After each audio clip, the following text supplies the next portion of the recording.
You're listening to Hurrdat Sports Radio. This is where we fight! It's a pass, it's Kemp! Touchdown, Nebraska! This is where we hold them! Give up the middle! Touchdown, Nebraska! Gabe Irvin, his first touchdown of the season. This is where we fight! Hubbard's got it right side. Hubbard, touchdown! What a night! This is where they die! Oh, it's dropped! Oh my goodness, it's recovered by Nebraska! On these shields, boys! Remember this day, man. I'm done. Let's go. Let's go. It will be yours for all time. We just want our players to go out there and fight. This is where we fight! You fight if it means you die. You fight, you fight, you fight, and you take for once what we want. Enough of this waiting for something good to happen. Who's the guy that's supposed to make the difference? I'm surrounded by it. Then you guys freaking do it. We on the same page? Yes, sir. Fight, fight, fight! Seth throws batted down, intercepted a double to Sue. Sue to the 20, 15. Hawkins traps him, knocks him, touchdown Sue. This is where we fight! This is an attempt of 57 yards. Does he have enough? Is it long enough? He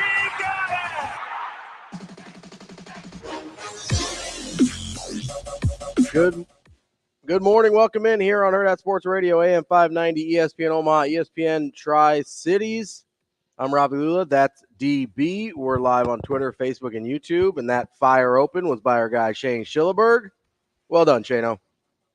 Shano, is there a spring game tomorrow, Shane? I don't know. I'm into the draft right now, but I guess. Shane, is that your favorite part of the job, is making pregame opens? Because it feels like it is. It pretty much is. Okay, that's fair. Well, yeah, I'm done. I'm out. You checking out for the rest of the day? Yeah. You good to go? I'm good to go. All right, we got. I mean, if that can't get you going, then I didn't do a very good job. We're worried about having pulses and all that other good stuff. Shano? I think everybody's got a pulse that's tuned in this morning. We appreciate wherever you are listening. Great job by Shane on that open there. DB, how are you this morning? I'm good, man. What's going on? A lot, actually. Lots going on. Yeah? We got, a little NFL draft going. Some people doing a little bit of head-scratching things. Don't totally understand it. I mean, I get it. You think maybe there's like some Transformers there more than meets the eye? Or well, if you're talking about Atlanta? I'm talking – there's a few. So we'll start with – you want to start with Atlanta? Because I think Atlanta tipped the domino that leads to the most confusing one. Okay. I'm not interested in guessing. How about you just say it? Bo Nix at 12. Oh, yeah. Well, listen, the thing about Bo Nix is the quarterback thing is the reason I don't get bent out of shape about it is because the quarterback thing is based on what your coach, OC, and GM think. That's all that matters. Like, if their relationship and what they think they can get done, it's like we kind of way overdo that. But I mean, is it one of those things where you're like, oh, I could see that. Bo Nix, number 12 overall, sure. But if you think you've got your guy, then I think you got to go get your guy, and that's kind of where I rest in it. It could make absolutely no sense to us, but a quarterback on a rookie contract that you think could be a guy, it's not near as much as a roll of the dice as it used to be. You're right. And I don't like my personal feelings about him aren't in the decision. I just think numbers and math. Like if you like your guy and you feel like your OC and your head coach can vibe with that guy, go get him on a rookie contract. My issue is more about not getting maximum value for the pick. That's where if you like Bo Nix, cool. Like I get that. What is maximum value for the pick? So if you're drafted at 12, you probably have and maybe this is part of the equation that we don't have the answer to, right? If you're drafted at 12, and I know the mocks are what they are, but you probably have pretty good intel on kind of who else is interested in a quarterback above and behind you, right? I think that's why we saw the Minnesota pick move up to 10. But if you're drafted, it didn't seem like there were going to be a lot of suitors, but after especially the first 5 guys went off for Bo Nix probably between 12 and somewhere in the 20s. Yeah, so that's the part that I don't know. I've seen people panic before with a run on a position, and maybe they felt like, they weren't going to be able, it wouldn't come back around to them. Maybe could you have traded up later? Or traded back and gotten some compensation for it. I mean, maybe there was nobody that wanted that pick for who they wanted. Or was willing to give it up, right? Because I saw a team probably get bluffed out of one spot, which was the Vikings. Yeah. So I'm not going to sit here and act like teams don't posture and have gamesmanship, because, you pretty much pilfered a couple of picks from Minnesota for somebody you weren't even going to take. Yeah. That's totally fair. My question on the Minnesota thing was, did they get intel that Denver was trying to move up from McCarthy? Yeah, that's part of the whole. We had guys on the net. Who'd you watch? Did you watch NFL, ESPN? What? ESPN mostly. Yeah, so on the NFL network, like, they were suggesting to make a false claim. Hey, stir the pot. Let's see what we can't get. Yeah, and it's, you get a fourth and a fifth back, basically. Yeah, so I don't know. I guess value for the pick, if doesn't really cost you anything outside of with the rookie slotted deals. That's what they're going to convince themselves. It's a numbers game. If I'm paying X amount at pick 12 anyway, and what are my odds to get a second contract guy? And if it's a quarterback, I can do it on the cheap. Outside of that, it's about fit. Yeah, the only issue to me is the opportunity of like potential loss compensation if you move back. That's if you like Bone again, we both really that's the part you're having. That's the part that I'm stuck on. Yeah, you don't think he's that good. I don't think he's 12th pick good. No. So and probably most people would agree with you, but it doesn't really. I hate to say it, but for those other 30 teams and you and whomever else, it doesn't matter, right? Because that's why they do their intel. Was Tampa Bay clamoring at the bit for Duke? I don't know. Yeah. If they like him, yeah, they're paying that money in that slot anyway. Fudge. Could you have got him later? We hear it all the time. We always say, hey, if you like your guy, go get your guy. Sure. Except when the public doesn't like the guy. Well, so it's like it wouldn't be the first time we had a double standard for people. I guess I don't know which one it is. So the thing it reminded me of, and because we do have a history of, like you mentioned, a run on a position, and sometimes people panic. Like, that's a possibility. I see it all the time.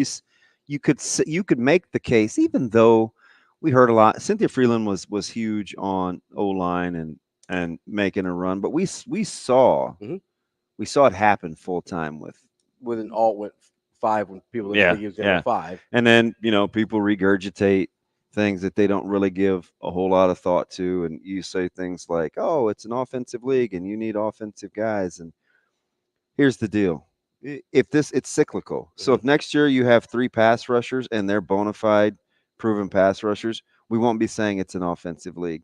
The draft just typically dictates what the talent level is. So like, don't fall into that. Like, people made a lot about the 23 offensive versus 9 and defensive it's players. so lazy. Like, it's if you had guys you consider to be generational defensive talent, they would have gone in the first round. It's like just let it play out. But people need headlines. It just see what happens in a year. See if you get some defensive studs. Like, that's the first year in a long time that all 4 of the pass rushers, people poked holes at their game. Mm-hmm. People poked holes at Latu, his health. Dallas Turner wasn't this. Verse wasn't that. It's like, well, Chop Robinson, wow, the numbers, it just doesn't meet the production. Like, it's very rare that you get those kinds of edge rushers and people still pick at their game. Because I think we both everybody picked at the edge rushing game. Now let them be a dominant horse, or people will go get those guys. They just will.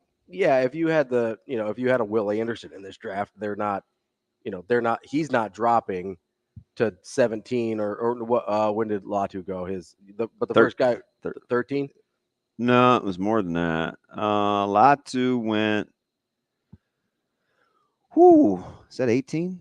Yeah, so 15. He went 15 to the Colts. He was the first one off the board, and then he had a little mini run there on edge rushers. But like if you had a Will Anderson or like a Jadeveon Clowney, you had one of these. Well, guys. let's say next year, right? You'll talk Travis Hunter, you'll talk Harold Perkins, you'll talk Michael Williams. Mm-hmm. Those are all defensive guys. Yeah. Right? Like if I look at a mock draft for 2025, 3 out of the first 5 picks for most people are defensive guys. Are we going to get back to it's a defense league? Like just these lazy ass. I heard somebody else say it takes. Like think for yourself. Think for yourself out there, especially if this is a sport that you cover for a living. Typically, the market dictates the narrative, and this was very offensive minded. If it can change, I think it was a pretty good offensive class. Like or maybe it was a bad defensive class. Yeah, but I think it could. I do think because we talked about there's some depth at quarterback that people like in terms of the players, even if maybe a guy or two on the back end people weren't as high on. I mean, do we like Nelson and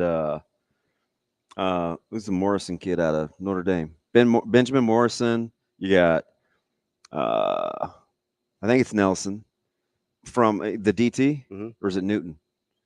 For Illinois? No, for Ole Miss. Oh, okay. Walter Nolan. Nolan, okay, yeah. Like those guys are all mocked in top 10s. Yeah. So that's 6 out of 8 if it's not Carson Beck or whomever else the poster child is for quarterback, Shedeur Sanders or somebody. Shedeur Sanders is going to be an interesting. Is really going to be an interesting one next year. But like who did we talk? We talked to Cynthia. We talked to I think Robert a couple days before that. There's how many people told us like, hey, it's a pretty deep offensive tackle class. It's a pretty deep wide receiver class. It's a pretty deep quarterback class. We keep having a pretty deep class on the offensive side. There's not a lot of room left, right? Yeah. Like there's not a lot of other places to go if you want to go defense there. I do want to talk about the Penix situation for a second here, because obviously that got a lot made of because of the Kirk Cousins contract, because of this video on the internet that we don't actually know what it says. Hey, don't let me deter you. If you're one of these guys that is like Zaprudering that thing and it's like, ooh, must be dicey. I mean, knock yourself out. That's not going to change the way that I feel, like, because that's what everybody was doing last night. The optics of it seemed strange, but you brought up a fair point that we really don't know what they're saying. I have no idea. Yeah. But because we couldn't wrap our mind around the pick, we like made up what could be being said. We don't even know.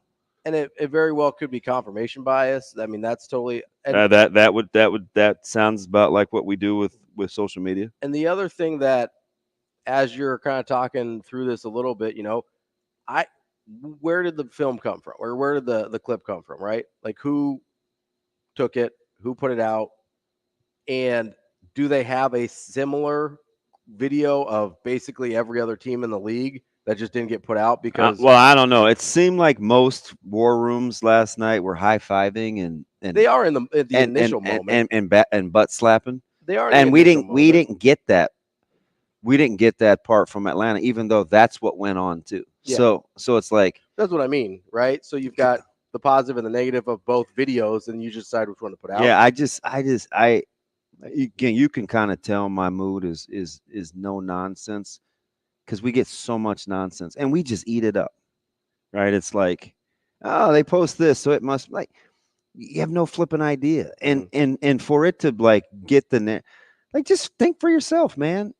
We didn't just see those guys high-fiving 2 minutes ago. Mm-hmm. But hey, we got some film. Let's break this thing down. Even though we have zero audio, it looked like he was explaining how to like navigate a pirate ship. I didn't know if he was like going, Johnny. I'm dead serious. Well, what are these motions? Like, it doesn't sound. Those aren't. you want to Zapruder the goddamn thing. That didn't look like a guy explaining dollars and cents of a guaranteed contract versus. Sure. It looked like he was motioning or demonstrating something weird, unless, my deductive reasoning from looking at that picture is somehow less shallow or more hollow than what everybody else was getting for it. It's just sad to see professionals, like you don't even know. Yeah. Like, and does it make sense? Not on the surface, according to Kirk, Cousins' agent, it doesn't. They had no idea. But Arthur Blank, like, who are we talking about? Is this some hands-off, non-aggressive owner? Is this a guy that stands pat, that just kind of sits idly by, that doesn't try to give his team a chance to win? No. You think they snuck one over on old Arthur? Probably not. It doesn't.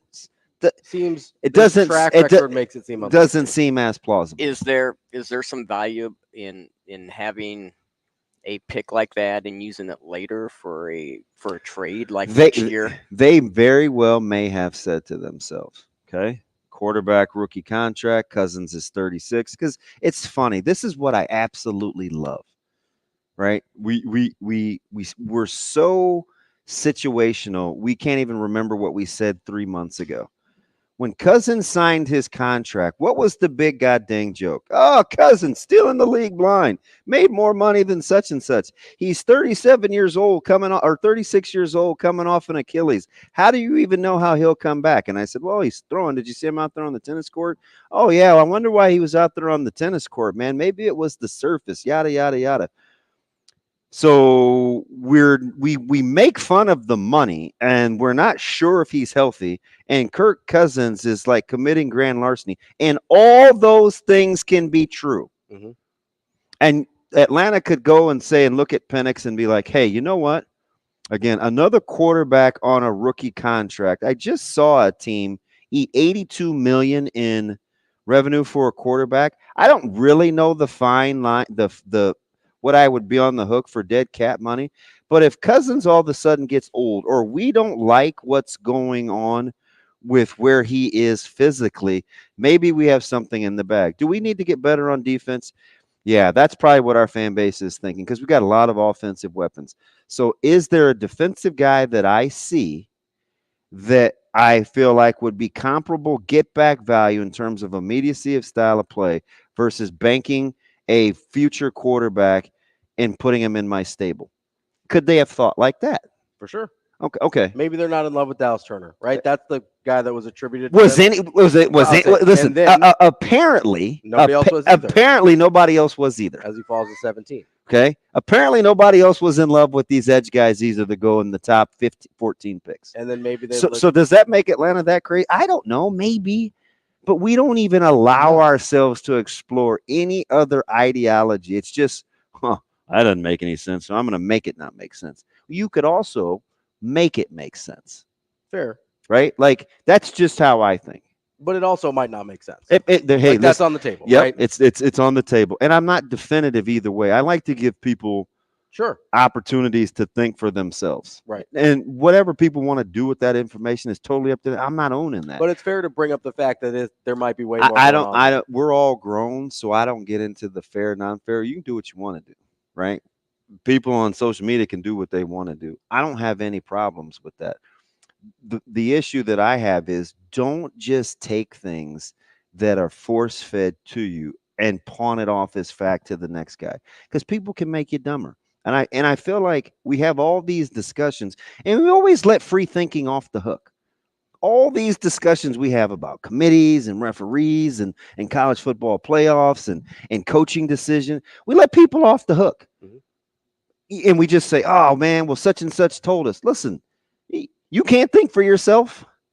And then if your retort is, well, I don't have enough information, then stop formulating such strong opinions.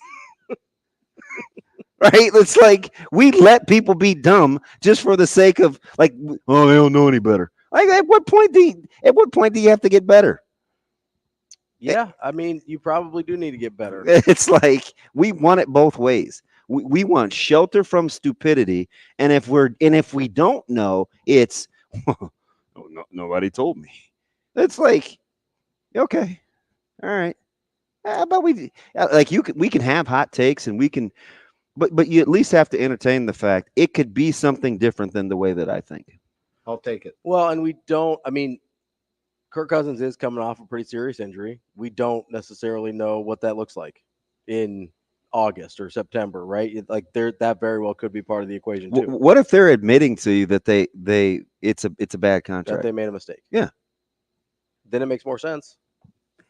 That's not even a reach. No. Like it could really just be that. Like maybe they got him in the building and they're like, "Oh, this is what boy. we thought." Maybe they liked him.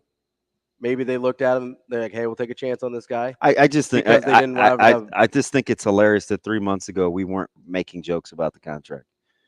They It's like, and we weren't bringing up his age. Like, am I misremembering? No, I'm not. No, I'm I not. think the contract Kirk Cousins? was wide Really? open. Kirk Cousins? Hey, wasn't this the narrative? Or am I making that up? No, I thought. Yeah, largely the narrative. Yeah, it was largely the narrative. That And people that- were and- not in love with the contract. And now these same people are like scratching their like, fudge. It's. I'm telling you, man, people will make you dumb. For what it's worth, after 2025, I believe the dead cap money, if I'm reading right, is under $40 million. Yeah, which is a big number, but not anymore. Really. No, that's not even a 1 year. Yeah. That will be a little less than the 1 year. Yeah. Salary for a starting NFL quarterback. And no big deal. Not that much more than a starting wide receiver. And guess what? What if you think Penix is a year and a half away? Oh man, what a terrible pick. That's fine. You're the same guy, and I'm going to pick on you because you're sitting next to me. If this was some other ding dong, I'd get them too. Yeah. Not to say that you're a ding dong. Didn't we love Penix? I love Penix. Yeah. Weren't you championing Penix being a guy that goes after Caleb Williams? I like him Wait, second best in the draft. Okay. Yeah. I like him second best in the draft. So what are we talking about here? Yeah. What are we talking about here? So it could be as simple in your mind. It could be as simple as Atlanta saw this guy who maybe they value Penix the same way I did. They're like, after Caleb Williams, he's the best quarterback in the draft. Is that plausible? I would hope so. I hope I'm not an idiot and I like Michael Penix for a reason. Okay, the Raiders were getting ready to make a move, weren't they? We heard the rumors that Denver wanted to make a move, right? Yeah. Somebody liked Penix in the first 12 slots, didn't they? Yeah. Okay. And so maybe Atlanta looks at him and go, hey, that's the second best quarterback on the board. We can get him at 8. Hey, and maybe we only get our quarterback for a year or two. Or, you know what? Cousins has had we got to keep him healthy. Mm-hmm. But if we can't, we don't want to be stuck. I don't want know. to have your hands tied without a viable option. They could have been thinking anything. And you still get your quarterback of the future for relatively cheap. And if you pit it against the defensive guys. Mm-hmm. If you don't love Turner, you're concerned about that. Don't even, some experts mocked Turner to Atlanta. 8, yeah. Right, because they felt like Atlanta needed to get on the defensive side of the ball. There were 14 other teams that passed on a defensive guy. Mm-hmm. Does it make Atlanta crazy? No. If you don't love your position of need, and the first guy to go, the first guy to go had to convince the free world that medically he was healthy. I think, and they still took a shot on him. I think it was a stupid move by Atlanta because I wanted him. I thought you didn't want Michael Penix. What happened? I said I wanted Michael Penix. You got Brock Bowers though. That's something. It is. I mean, this is a heck of a run on quality players. We'll be back with more Hurrdat Sports Radio. We will be back.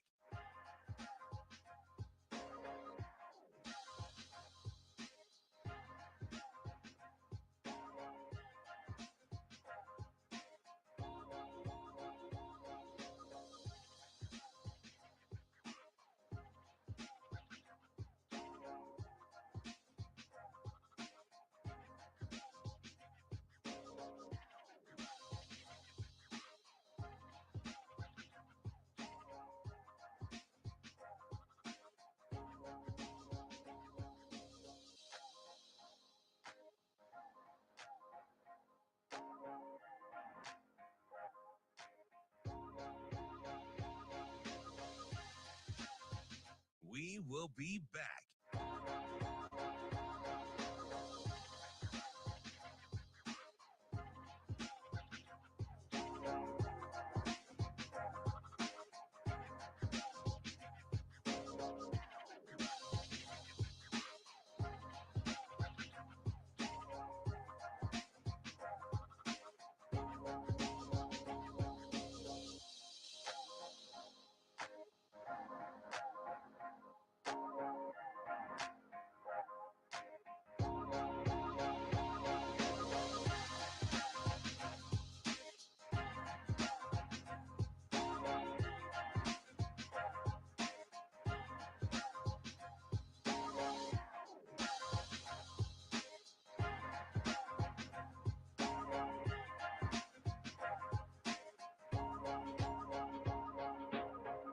We will be back.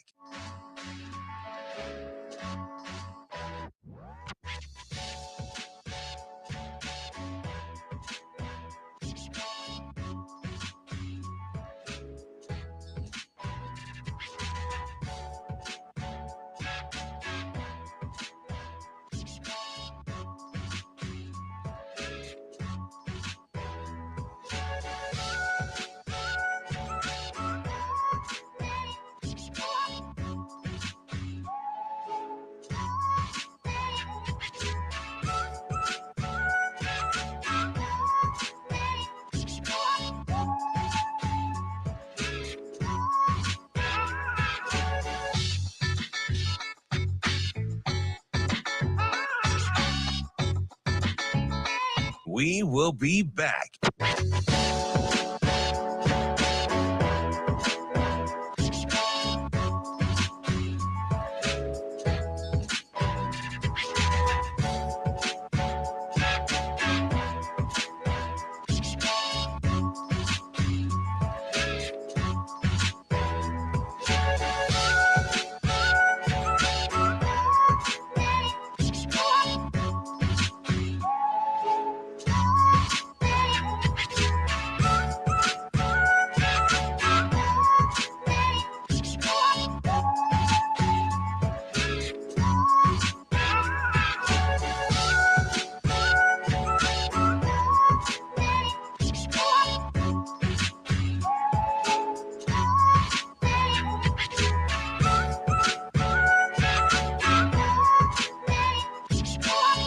We will be back.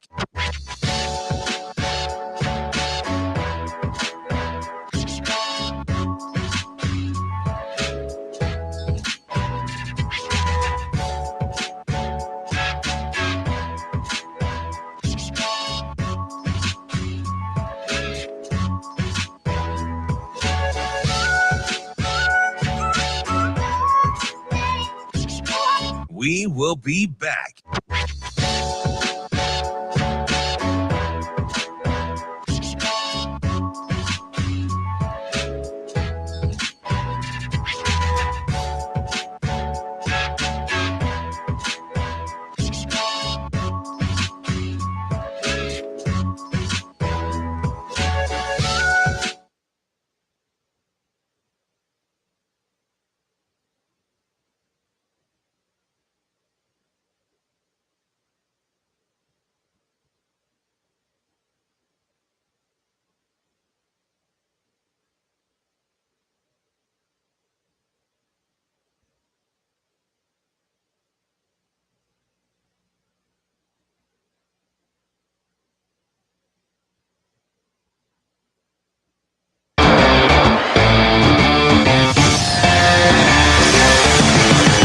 You're listening to Hurrdat Sports Radio.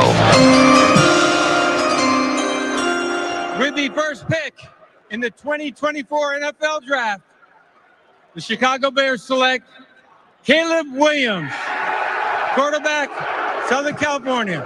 I'm excited. I'm ready. As y'all saw, I let out a few tears, just a few, and then a huge roar going out there.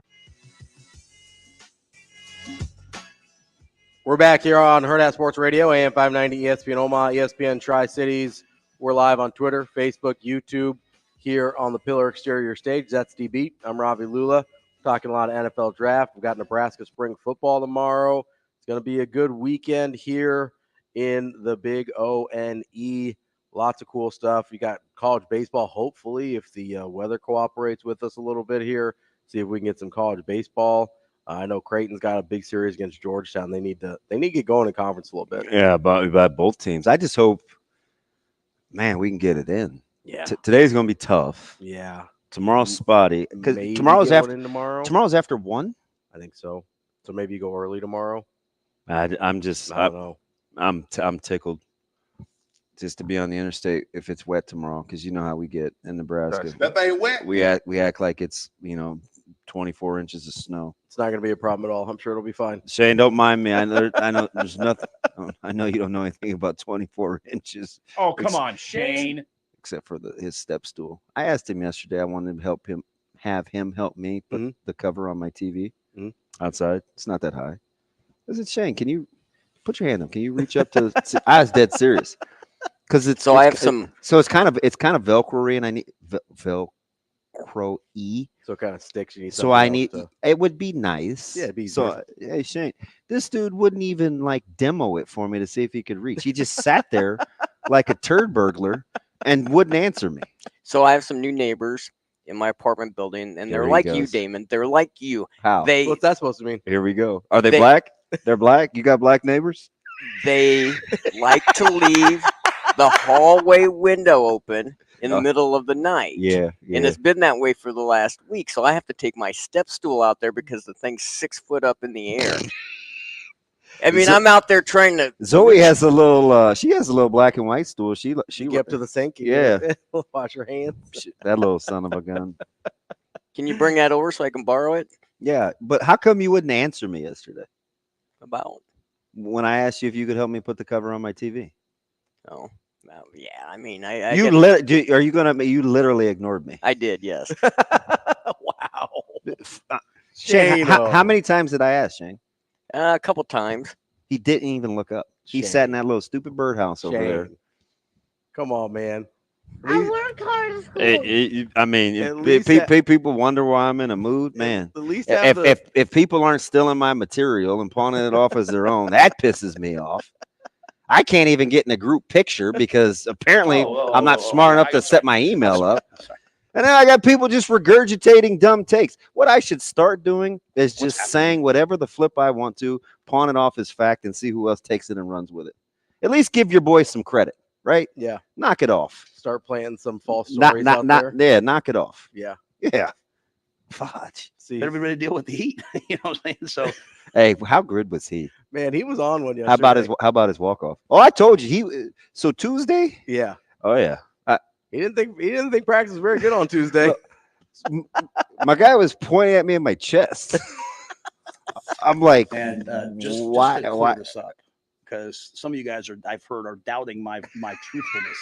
Both Heinrich and Dylan had 99-yard touchdowns, which is why I was confused. So that may have been a me. That might have been a me problem there. Hey, listen, it was everybody. And so my boy, full disclosure. Yeah. And we had Sam on. I set the whole thing up for you. We had Sam on. Yep. Right? Sam's talking. We're talking about the 99-yard drive or whatever.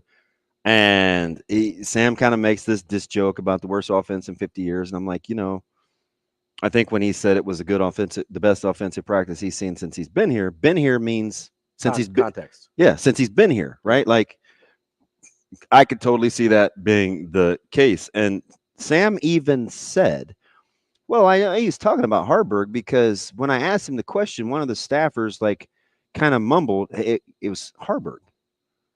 Well, I got 2 texts back to back, bang, bang. They're like, it was Raiola. Mm-hmm. And I responded. I was like, well, there were more than one. I even was specific. I said there was the one with the over route and they didn't reply, which is fine. Mm-hmm. But I knew that narrative was out there because what he's Shane, play that one more time. This is hilarious. This is much ado about nothing. It just shows you he doesn't miss a thing. Yeah, he's dialed in. And he uses it. It's not like, it's going to change his day, but he's going to let you know that he knows. Shane? And just to clear this up, because some of you guys I've heard are doubting my truthfulness. Both Heinrich and Dylan had 99-yard touchdowns drives, which is why I was confused. So, yeah, that's he bangs smacks the table, and what I call it. What did I say to you immediately after that was over? I'm trying to remember. If I could, I'm gonna have to bring up the text. Dude, how about the walk off? He doesn't miss a thing. He is absolutely dialed in, and because he's not gonna lie. Yeah. So but guess what happened? See, this is another thing. This is just feel good, get it off your chest Friday.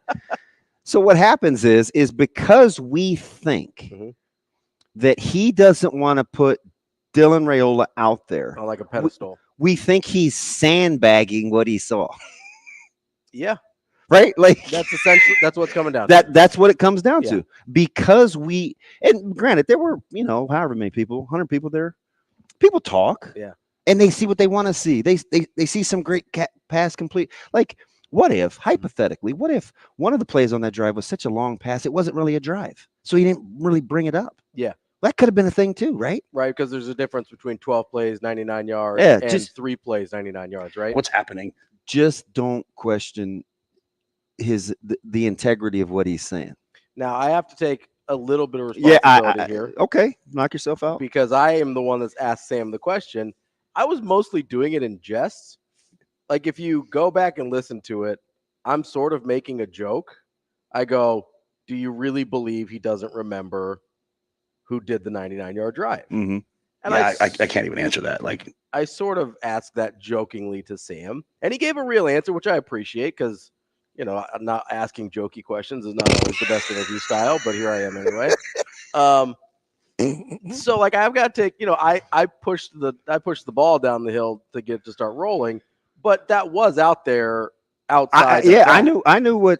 Right. Yeah. It was out there in the sense of, because it went from there are some guys in the local market that thought he was talking about them, and I didn't even know what they were insinuating. And one of them's our guy, but Sip was on right after us at 9. Yeah.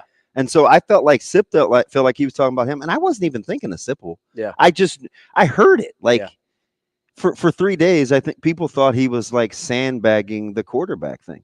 I mean, because this is what's funny. We, along the lines of seeing an image on Twitter and putting our own words to the conversation, much like pigeonholing a team's draft pick. It's okay to talk about what you see, but when you come across as real matter of fact, or you say things as though you're in the know, that's going to get a little pushback. So what did we hear?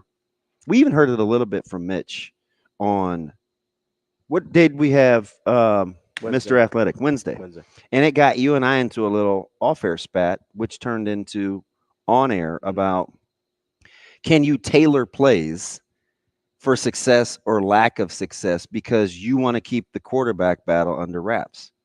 So when Mitch said that, I was like, it was at the tail end, and I was like, I don't really think you can do that.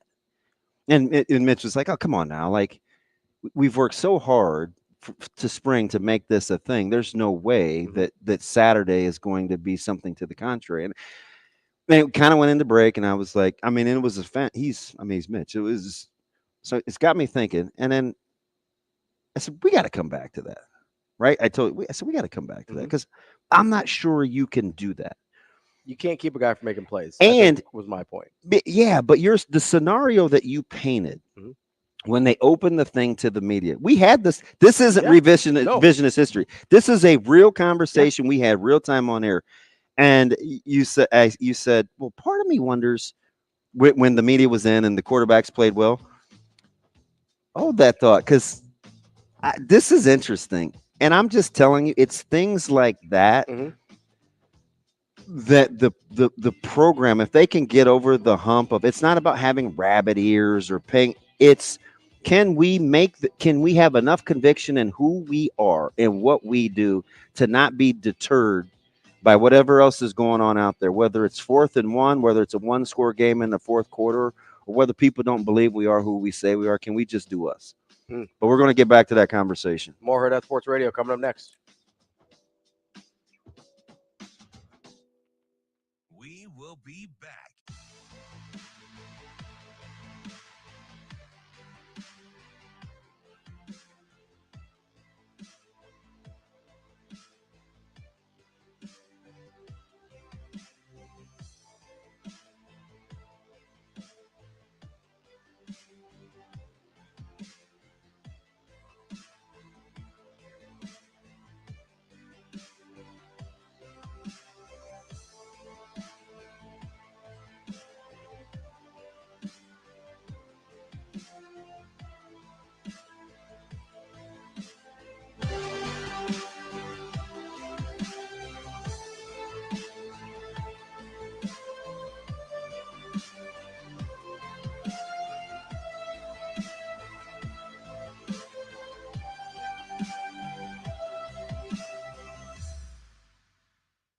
will be back.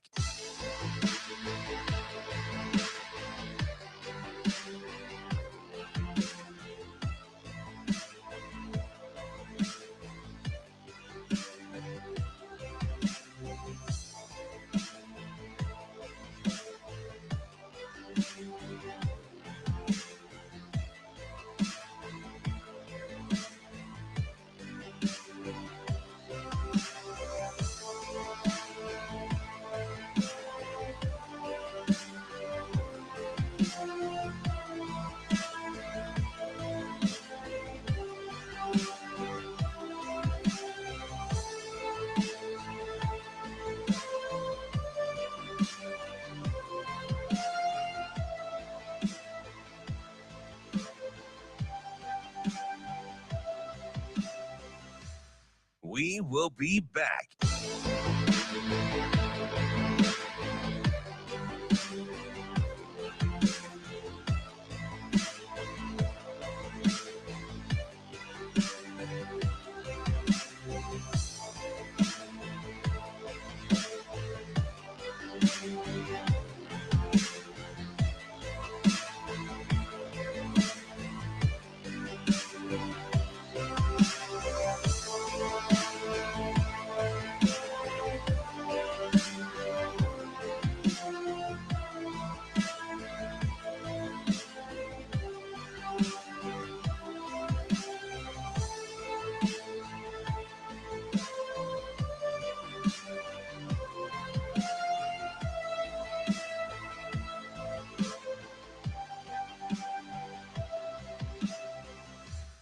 We will be back.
You're listening to Hurrdat Sports Radio.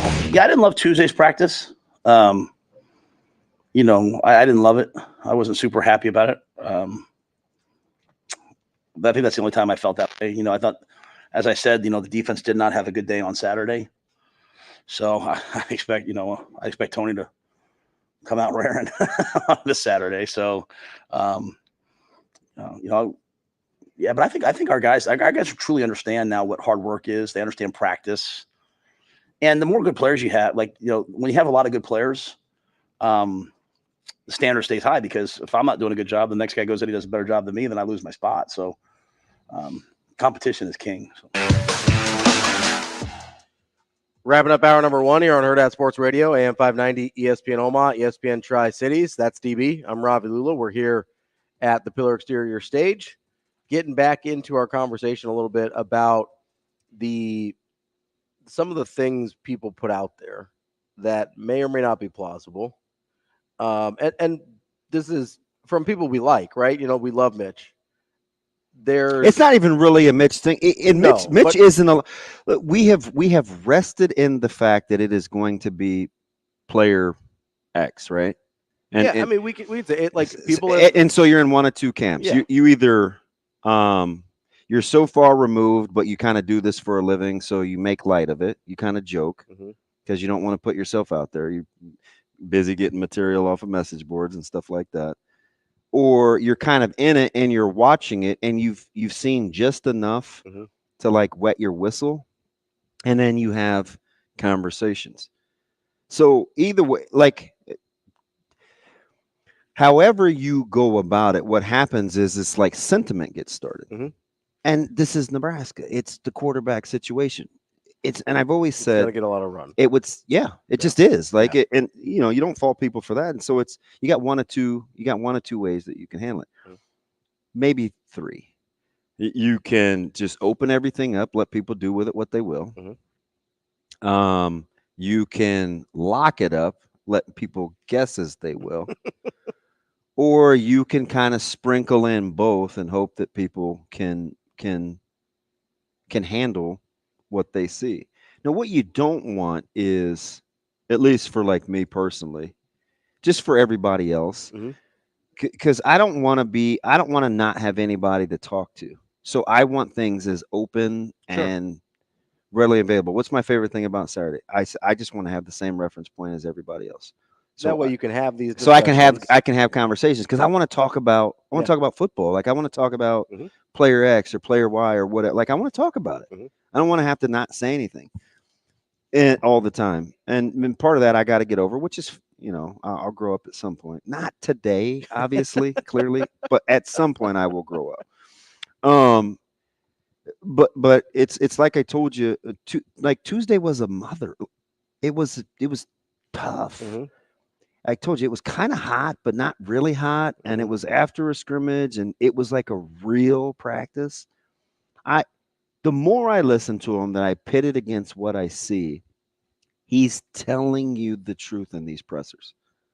That's where I'm landing. He's not one of these guys so far, right, wrong, or indifferent. He's not always going to say the right thing. And sometimes he gets emotional and sometimes it could be like, well, I shouldn't have said, but unapologetically, he's going to tell you the truth. What he said about Tuesday, and it's not because I think it too, but it kind of is what I was thinking. It's what I told you. Yeah. I'm like, dude, that thing was grueling. Yeah. It seemed long. It was drawn out. It was a tough practice. I looked at Foreman and it was like, damn. Yeah. Like dudes aren't playing around. Yeah.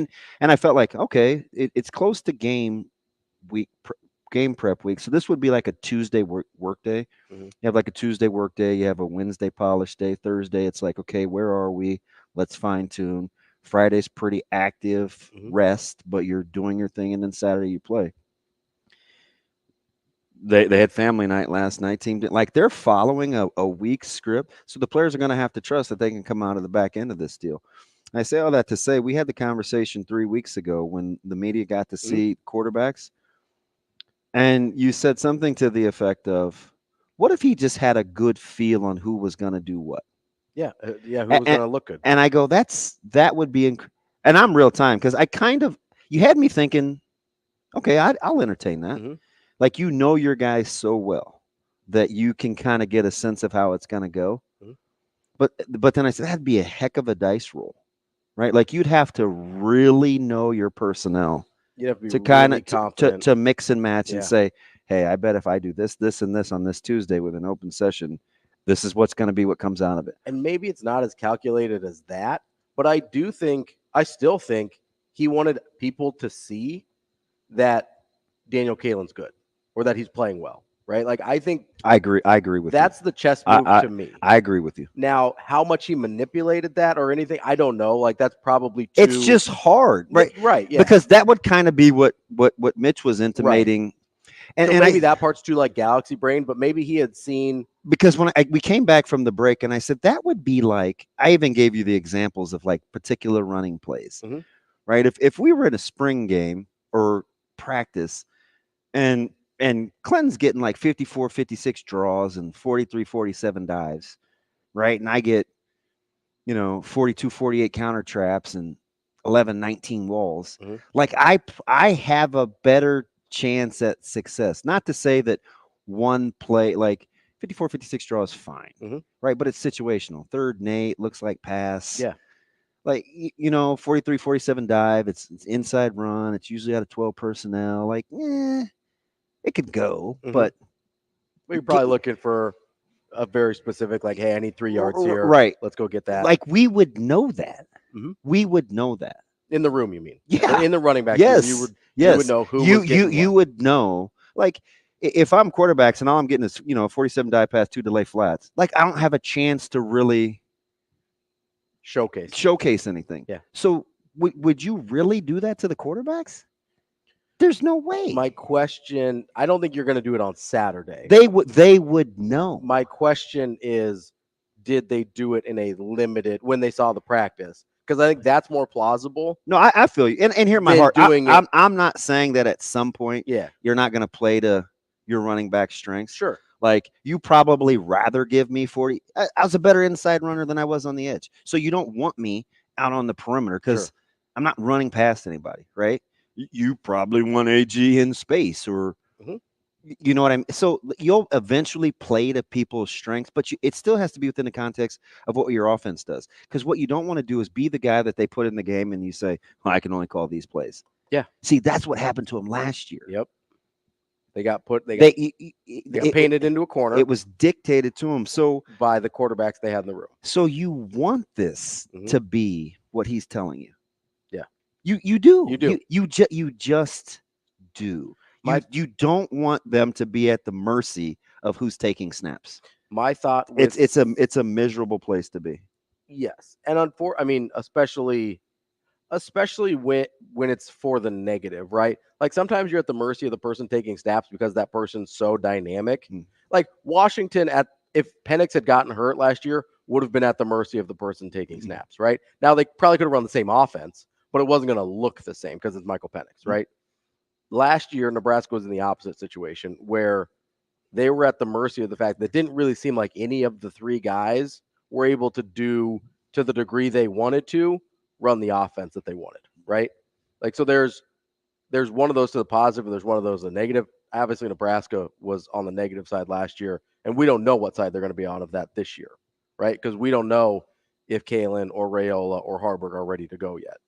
But I do think it's more plausible to try and dictate what people see in an abbreviated practice viewing for the media than it would be over an entire spring game. Yeah, so that's where I disagreed with Mitch. Like, yeah, I think you can manipulate a small time. Like, hey, let's throw some things out there that Danny's good at so people know when I'm talking about, like, almost just proving to people that he's telling them the truth, where he says, hey, it's a 3-quarterback race. I like all three guys. Both freshmen are playing really well.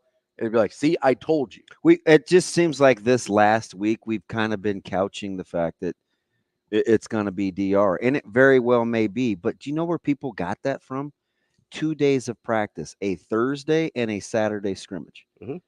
Then all of a sudden it became, because I could feel it. And listen, we talk football and it's like Foreman said, brother can't even break bread without somebody asking him. So you can hear what the sentiment is, and it's coming from somewhere, right? It's the same 55 people that cover sport 50 or whatever. A couple of people have access, so they talk, and it just gets built. Or you'll listen to a presser, and you'll want, well, he said this, he didn't say this, and is this the nature of the beast in Nebraska? Absolutely. 100%. But do you know? But do you know why? You know why I wish everybody could just see everything? Because I think this is the cynic in me. It would make everybody else accountable. Like, you'd have to know what you're talking about. Some of these people that we listen to and we take opinions from don't know the difference between a 3 technique and a 2-eye. Why it's difficult to plan a 4 versus a 5. But they sure can. Man, did you see that guy drop that pass? You don't know if he was supposed to run the stick, the comeback, the choice, nothing. And I'm not saying you have to know football, but at least you'll see enough to not compartmentalize just like a day or two. So open the whole gosh darn thing up, right? Like, that would be, unless I'm doing game, like install and stuff like that, obviously you can limit, but let people. I think the more people are educated, the better the discussion. That's how I am generally about life. Yeah, for sure. Right. I also think the more we know, the better conversations we can have. I also think then he won't have pressers like yesterday. I still think it's great. Like, it's just part of the deal. Coaches deal with it all the time around the country. I think the more that it's out there, the more you realize like who you should be listening to, who you shouldn't be, because then you can know. You'll be able to see it too. Coming up next, we've got, is this right? We got Schaefer on a Friday? Yeah, it's good stuff. We got Schaefer from Husker 24/7 coming up right here on Hurrdat Sports Radio. We will be back.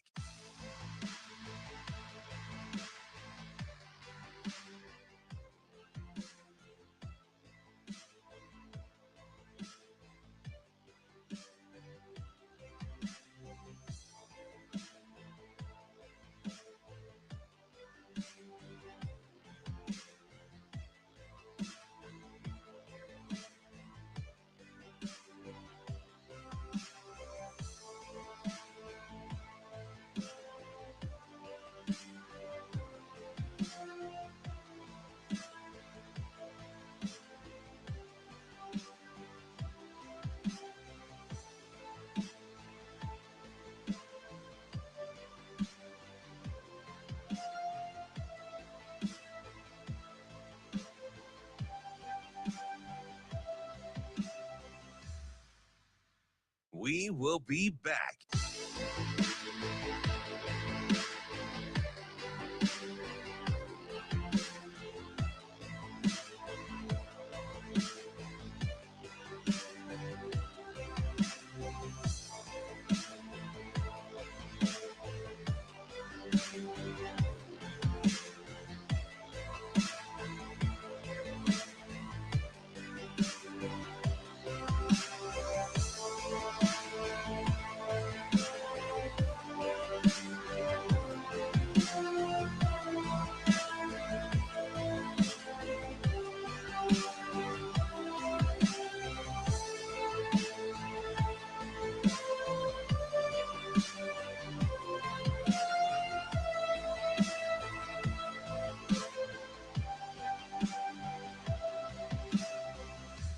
We will be back.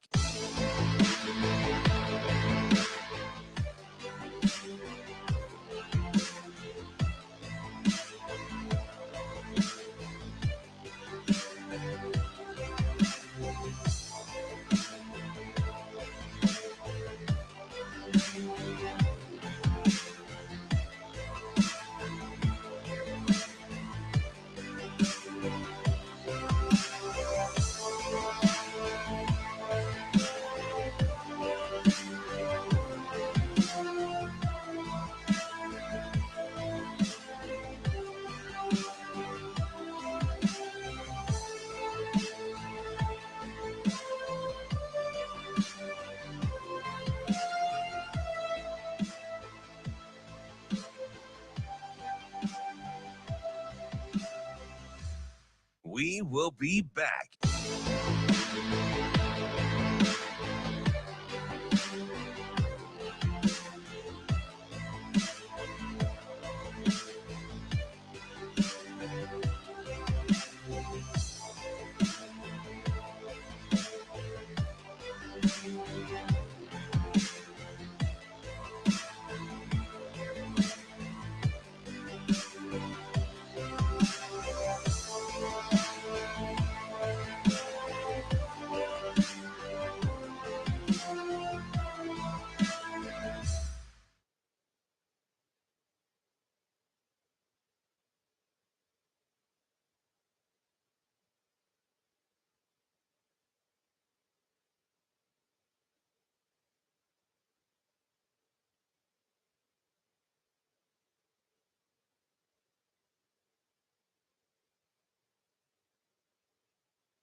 You're listening to Hurrdat Sports Radio.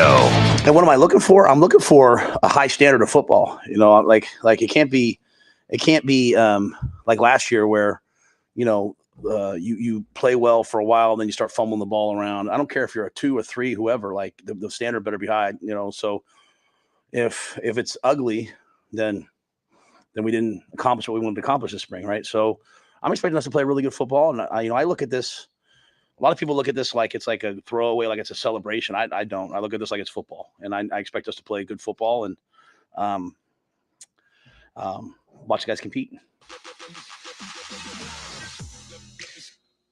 We're back here on Hurrdat Sports Radio, AM 590, ESPN Omaha, ESPN Tri-Cities, kicking off hour number 2, live on Twitter, Facebook, YouTube. That's DB. I'm Ravi Lulla. Make sure you remember to get out to the Omaha Supernovas tonight. They've got a late night match at 8:30 p.m. at the CHI Health Center. That means you've got plenty of time. I've got your whole Friday planned out, but make sure you get over to the Omaha Supernovas at 8:30 p.m. Supernovas.com for tickets, merch, all the information you need. That's supernovas.com. Joining us now on our Hurrdat hotline is one Mike J. Schaefer from Husker 24/7. Schaefer, what's going on, man? Oh, just basking in the glow of drafting Brock Purdy 10th overall, despite the fact that he's probably not even going to be that good. Michigan Lance, if you're listening, you know nothing about quarterback play or Bears fan. So we'll leave it at that. Shafe, okay. Look, everybody is surly today. I love it. Shafe. Hold on, okay? If you got the first 2 years of Brock Purdy's career out of J.J. McCarthy, you'd absolutely take that at 10th overall. Yeah, but you're not going to start with that. That's his upside. His upside is elite game manager, and you took that 10th overall, the 5th quarterback taken. You traded multiple picks for the right to move up one spot to draft that.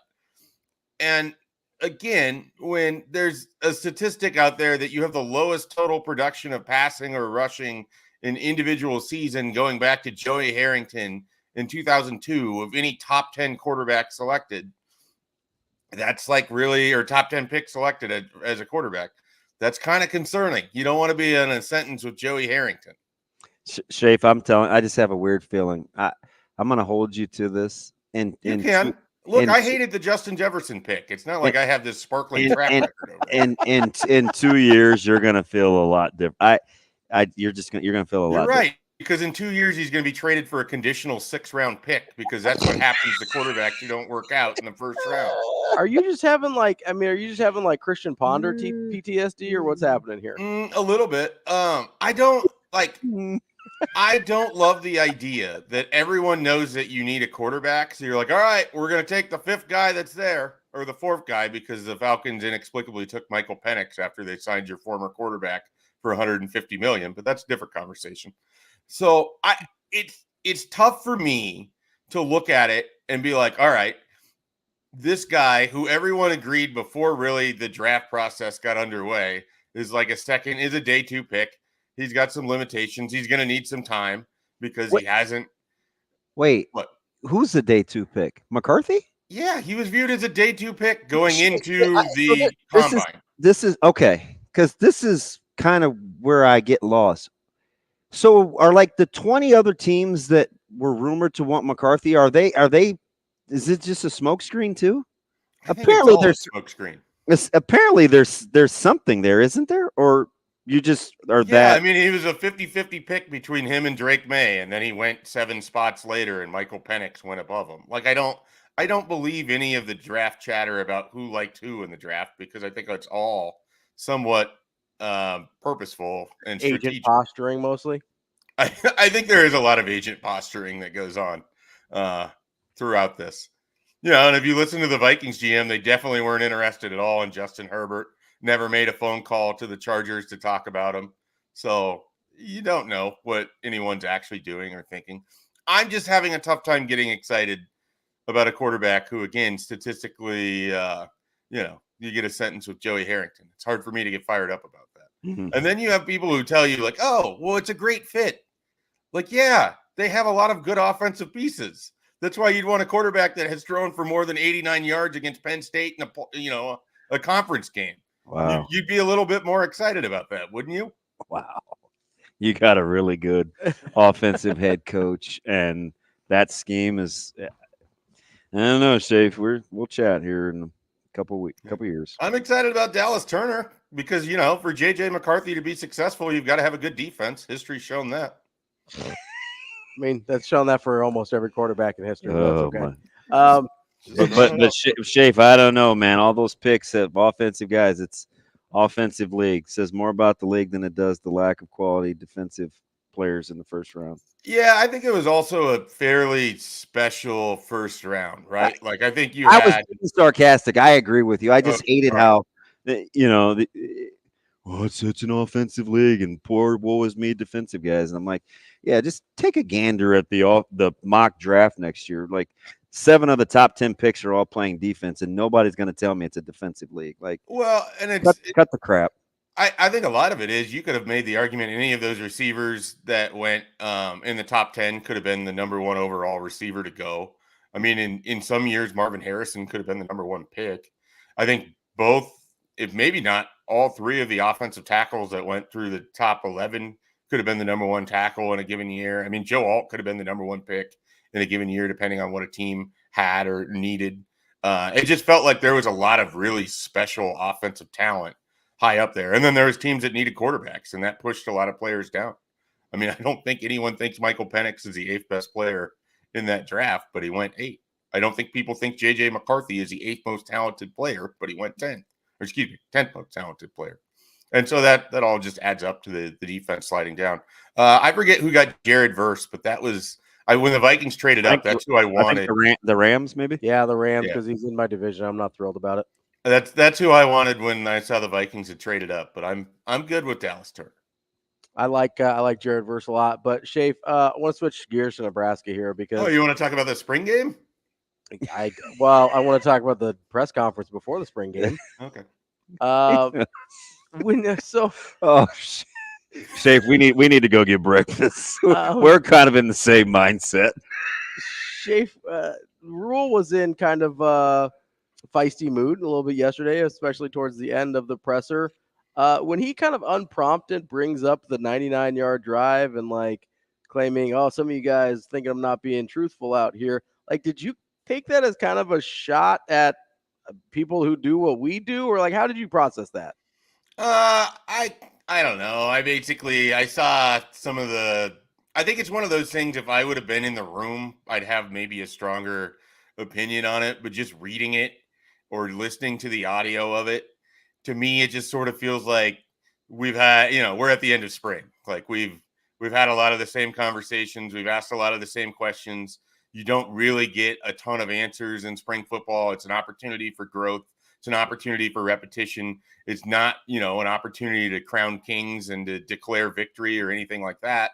And so I think, you might just have some just general frustration or fatigue about where we're at and the questions that you get every single time. And, that might have cracked through it. It might have been somewhat unprompted too. And I just think it's been a long spring, and we're here to the Friday before the red-white game. And I think everybody's happy that game is happening because nobody needs another week of spring football or, the sort of questions and press conference that go along with it. And that's not to say that there isn't value in being able to go over and ask questions, because there absolutely is. But when you reach this point in the spring, when you've had limited availability to actually watch practices, you reach a critical mass in terms of what you can ask about.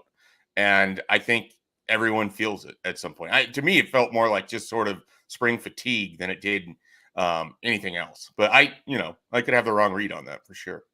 Yeah, Schaefer, I'm just wondering as I'm kind of like listening to like his overall tone this week and a little bit last time we saw him as well. And then some of I was part of this too. I asked a question about the 90-yard drive to Sam too. So I'm not escaping culpability here, but is it possible that we maybe just need to do our jobs a little bit better? Because like for the most part, he's told us the truth, right? Like I can't point to a thing yet where he said something and then we go back and he's like, oh, that is patently not true. Like, do we just kind of maybe need to do a little bit better at our jobs to not kind of, I guess, pick at this narrative of, well, he must be sandbagging Raiola? I just think it's such a unique scenario. I mean, how many people do you know in the media think that Dylan Raiola isn't going to be the starting quarterback? It's not a big group. So I think, if you're Matt Rule and one of your goals in the spring process is to not anoint Dylan Raiola before you're ready to do so, before maybe he's ready to have that, then you have to find ways to be able to raise up what Daniel Kalen and Heinrich Harburg are doing. You have to find ways to try to temper expectations and and everything else. Okay, that's kind of what I'm talking about. I think it goes along with that to a degree. Like it's a cat and mouse game to me sometimes. But that's kind of what I'm talking about, though, Schaefer. Like, what if even in that answer, it's like what if Kalen and Raiola and Haarberg actually are that close? Like, what if maybe they are? But like, do you believe that? Am I going to believe that? Is Joe Husker fan going to believe that? Is there Probably anything no. we have a reason not to believe that, except for that Dylan Raiola was ranked highly? Like, I guess that's kind of my question here. Like, if Dylan Raiola isn't a 5-star, like if let's say Dylan Raiola is a 4-star, Danny Kalen's a 3-star, they're both Elite 11. Like, would we be having this thing if we didn't just have this rating in our head? Probably, because his name is Dylan Raiola, and there's a whole lot of stigma attached to just that in itself. Like, I mean, you go back to Adrian Martinez. It was expected even before the spring game. Like, hey, this guy's, it's Adrian Martinez, Tristan Gebbia. It's two quarterbacks that have similar name value, but we all have sources that are at practices. We all hear things from people who watch stuff, and the buzz about Adrian was off the charts. I mean, so there's always going to be buzz. There's always going to be people that are in your ear like, oh man, I was just at practice and Dylan could just spin it. And you're going to accept that because you weren't at practice and you couldn't see it. And you already thought Dylan could spin it before you even watched him play. So there's that. I mean, yeah, our perceptions are going to exceed what we're told because we have an absence of evidence to prove otherwise, because we just don't get our eyes on it enough. And so it's going to be really hard to walk in with no perceptions of the quarterback battle when you watched 8 games to 10 games of Heinrich Haarberg and an offense that felt fractured. Daniel Kalen comes out of Bellevue West, where it's really hard to believe that a true freshman quarterback was playing Class A football last year. Shots fired. And they just didn't dominate. And then, you have a guy that you've heard nothing but amazing things about for 36 months. Like, yeah, it's going to be impossible for people to come in with, an even playing field idea on that. And it's got to be really hard to try to create the idea that it's even too. Hey, Schaefer, have you entertained the possibility that what do you think you'll think? Like, what happens tomorrow if you're watching and you don't see like clear cut separation? Will it be based on what you see? Will you say such and such may not be as good as I thought, such and such may be better than I thought? Because that's typically what happens, and that's okay because that's media, that's fan bases in general. Do you have a baseline of kind of what you're looking for confirmation of?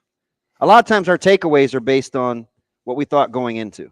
That's kind of where I'm at with this. Yeah, I mean, it's hard to answer because I don't think anything that I see on Saturday is going to shake me of the opinion I expect Dylan Raiola to be the first quarterback on the field against UTEP in August. Like, I don't like, he would have to just come out and not be able to catch snaps, throw multiple interceptions. And these are, by the way, things that quarterbacks have done before they went on to start the game in the same year. So the first game in the same year. So, I mean, it would have to be just like a torrentially downpour of a bad performance for me to feel like, okay, maybe there really is, maybe nobody's good and they just got to pick somebody out of the pile. Like, I don't anticipate that to happen.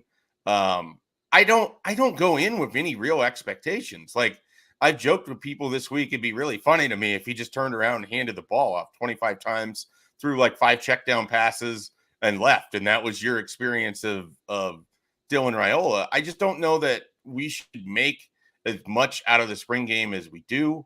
I think that there's a long list of guys who have had big spring performances where it never quite follows up in the history of their career. I mean, think of the Jamal Turner debut and then what Jamal Turner's ultimate career was. Like, LaTravis Washington was the talk of a spring game one time, and then he moved to linebacker that summer. Like, it's just, this is sort of what happened. This is what drives me crazy, though. So we want it both ways. We want to give we want to be real flippant and sarcastic and say, this guy was a spring game hero and it didn't pan out to be this way.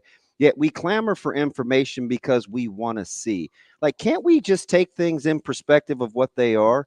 Like sometimes I feel like we're on a weekly battle of this with you. Because you know what? This is what bugs me. At some point, the individual that's taking in the information has to hold themselves accountable. If we can't look at LaTravis Washington or whomever or player Q and say, it's just a springtime thing versus, hey, you know what? There's really something there. I'm going to invest my time and energy. Like sometimes what our takeaways aren't anybody else's fault but our own.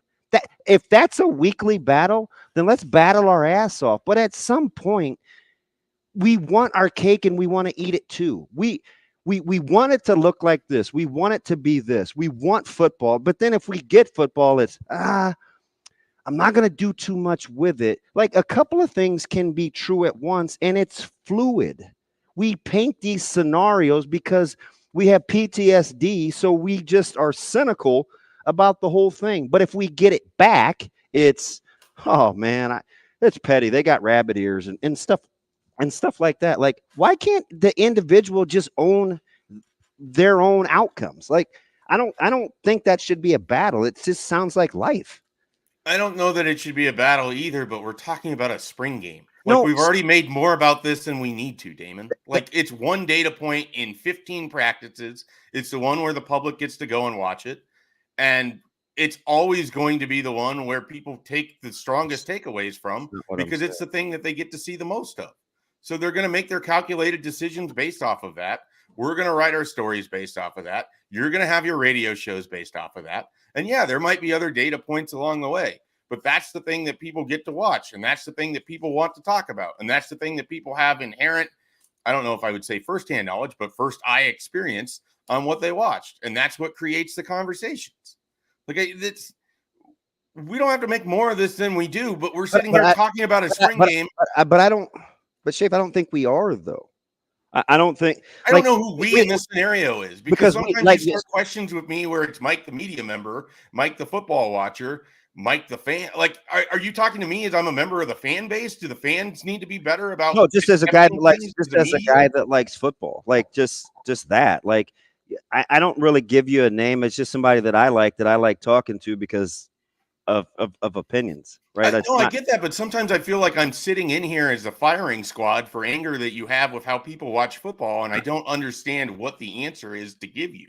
I apologize for that, Schaefer. I do not want to give you that impression. Well, I'm not like upset by it, but it's basically I don't know how to answer the question. I wasn't okay. In the way that you're looking for here, because I can only answer it for me as a media person. I can't answer it for what a fan is going to think when he watches Dylan Raiola on Saturday, because he hasn't, because every fan is different too. Like, I think I said this a couple weeks ago. We are so far inside of Nebraska football, it's hard for us to remove ourselves from it. But not everybody experiences it this way. Not everybody's focused on the 99-yard comment. They're just going to tune in on Saturday. Like, sometimes we're so far into this thing, we have to kind of pull ourselves back out and remember what it is that we're covering. We're talking with Mike Schaefer from Husker 24/7. Schaefer, wanted to get your thoughts here on a couple of commits we got yesterday. Got news on yesterday. Bear Tenney, the tight end, and then Tanner Turch, the wide receiver. Is this the start to kind of a bigger spring weekend? I know Rule talked about it yesterday about kind of making this more of a focus for guys that are from further away. Yeah, they've certainly changed some visit weekends to make sure they elevate this to get some guys out here. Cortez Mills was going to come out in June, and now he's coming out in April here for the spring game. Same for Dawson Merritt, really talented linebacker from the Kansas City area. So they've really kind of, I think, pushed how big the spring game can be in terms of the official visits. And they have, I want to say 8 officials right now. We'll see if that gets added to before, things kick off here today and tomorrow. Now, as for the 2 guys that committed, I think it's just a continuation of these are guys Nebraska identified pretty early on. Bear Tenney is interesting in the sense that he might have more offers by himself than 2/3 of this class that's assembled had total. And, like Tanner, you have a guy with 30 plus offers committed yesterday, and then Tanner Turch from Colorado, who I think Nebraska is pretty excited about, that the recruiting industry largely didn't know existed, had two. The World Herald had an amazing quote in there where he was at a junior day at Colorado State this year, and their coaches didn't know his name. They had never watched his film. And that's a guy Nebraska was excited to take. He's going to play defensive back, or he's going to start off at defensive back for Evan Cooper. I think he's a really, interesting piece that could be a special teams player as well along the lines. Again, it kind of fits. A lot of these guys fit a similar mold. 6'1.5", 6'2", 185 pounds, could play multiple positions. And then Berrettini is kind of more built like an inline tight end than what we're going to see with some of the other ones, Chase Lofton and Ziebert and some of the other tight ends that they're chasing. So I think they wanted to find some inline guys to sort of mix and match in that tight end room. They've really invested a lot in the tight end room, and I think that's kind of interesting, especially because you think they're probably taking at least, if not one, maybe two more tight ends in this class. And I think a lot of that is because they think those guys can change positions, potentially move into offensive line or could play on the defensive side of the ball. So it was a pretty interesting day overall yesterday in recruiting. Schaefer, we talk a lot about like the defensive backs and the recruiting the recruiting numbers in terms of volume. Are you getting that sense with tight ends and outside linebackers? You kind of referenced the potential numbers at tight ends with guys that are still on the board. If guys like Merritt all of a sudden are really in the fold, which I believe them to be, is outside linebacker the next position where you're thinking, it could get hectic? Yeah, I mean, I definitely know there's some Big Ten teams that want to know if there's even going to be room for Pierce Mooberry, because Nebraska has so many of these linebackers that they seem to be in a good shape for. And I think Dawson Merritt's one of them. I think that's a key visit. The Merritt Christian Jones thing is going to be fascinating. Yeah, I mean, that's a huge visit for Nebraska this weekend. And so they've certainly got several outside linebackers. It just feels like there's a body type in Nebraska that, these guys end up as either tight ends, defensive ends, or outside linebackers. And it's not a bad thing for every year for you to basically look at one or two guys in the state, if not more, and then you try to go out and get the best talent that you can in the surrounding areas or from further away. But yeah, I think there's definitely something to that with the outside linebackers as well. That's Mike Schaefer, Husker 24/7. Schaefer, we appreciate it as always, and hope you enjoy the spring game. Thanks, Mike. Gentlemen, I apologize. I was too grouchy on a Friday. Nothing but love. Have a good weekend. Enjoy the spring game. All right, buddy. We'll see you next week. That's Mike J. Schaefer, Husker 24/7. That was interesting. Lot to get into there. That's DB. I'm Ravi Lulla. This is Hurrdat Sports Radio. We're on AM 590 ESPN Omaha, ESPN Tri-Cities.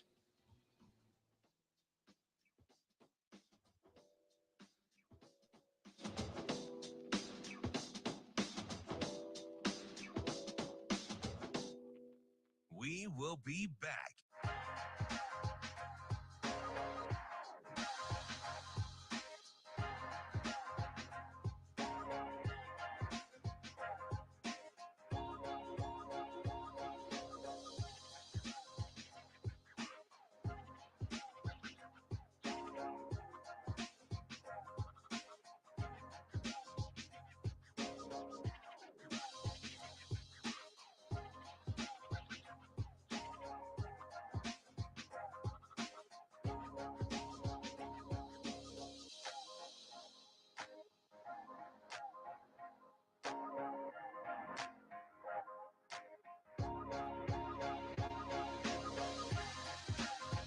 We will be back.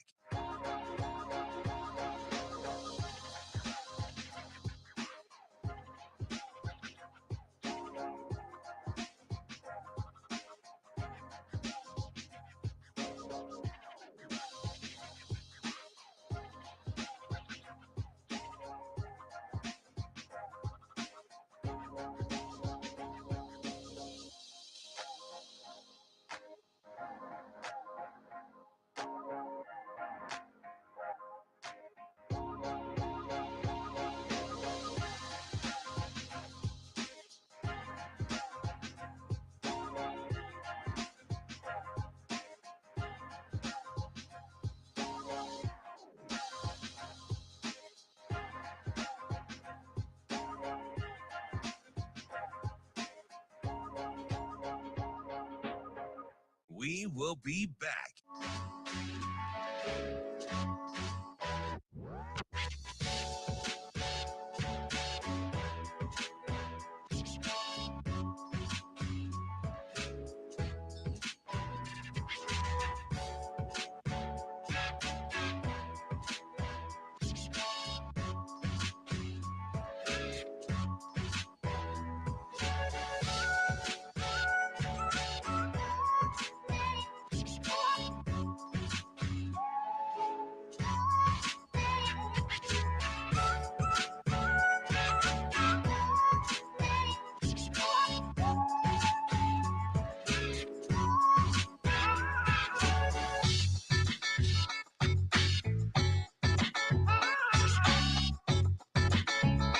We will be back.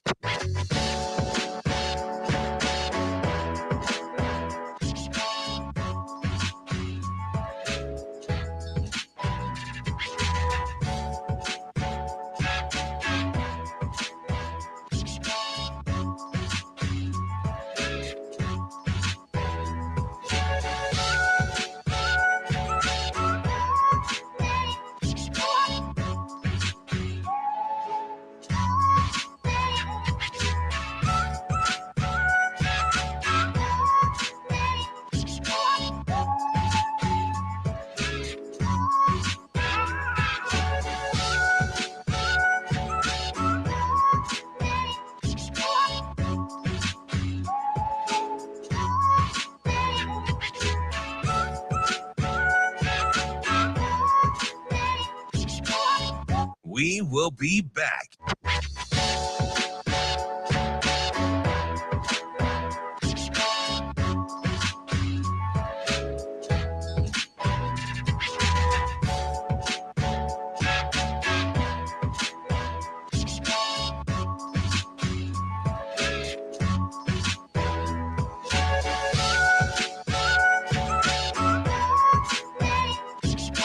We will be back.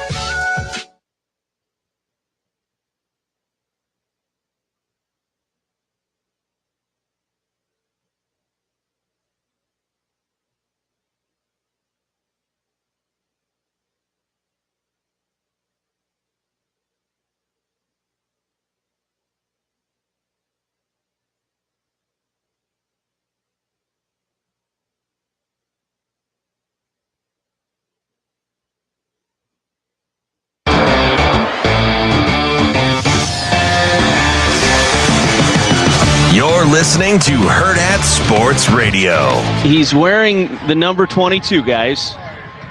It is Jack Hoffman of Team Jack coming out on the field right now in this 4th down and short. Jack Hoffman, who's been adopted really by this football team, a young man who has battled brain cancer, is on the field right now for the Huskers. One more snap for Taylor Martinez, too, who will hand it off to Jack.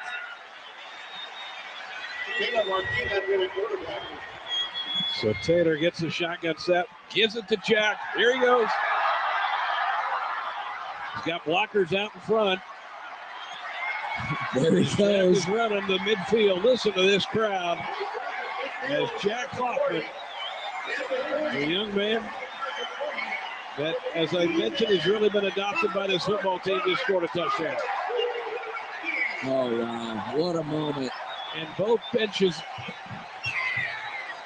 empty. That was a moment right there. Wow. Goosebumps.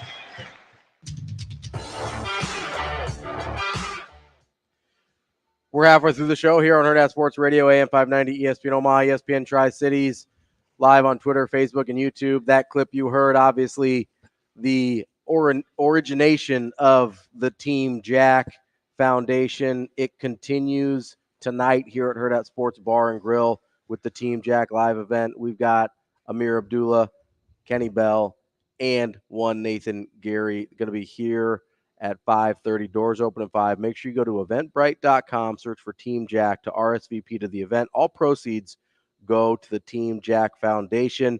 If for whatever reason you can't make it tonight, go to teamjackfoundation.org. Get involved directly.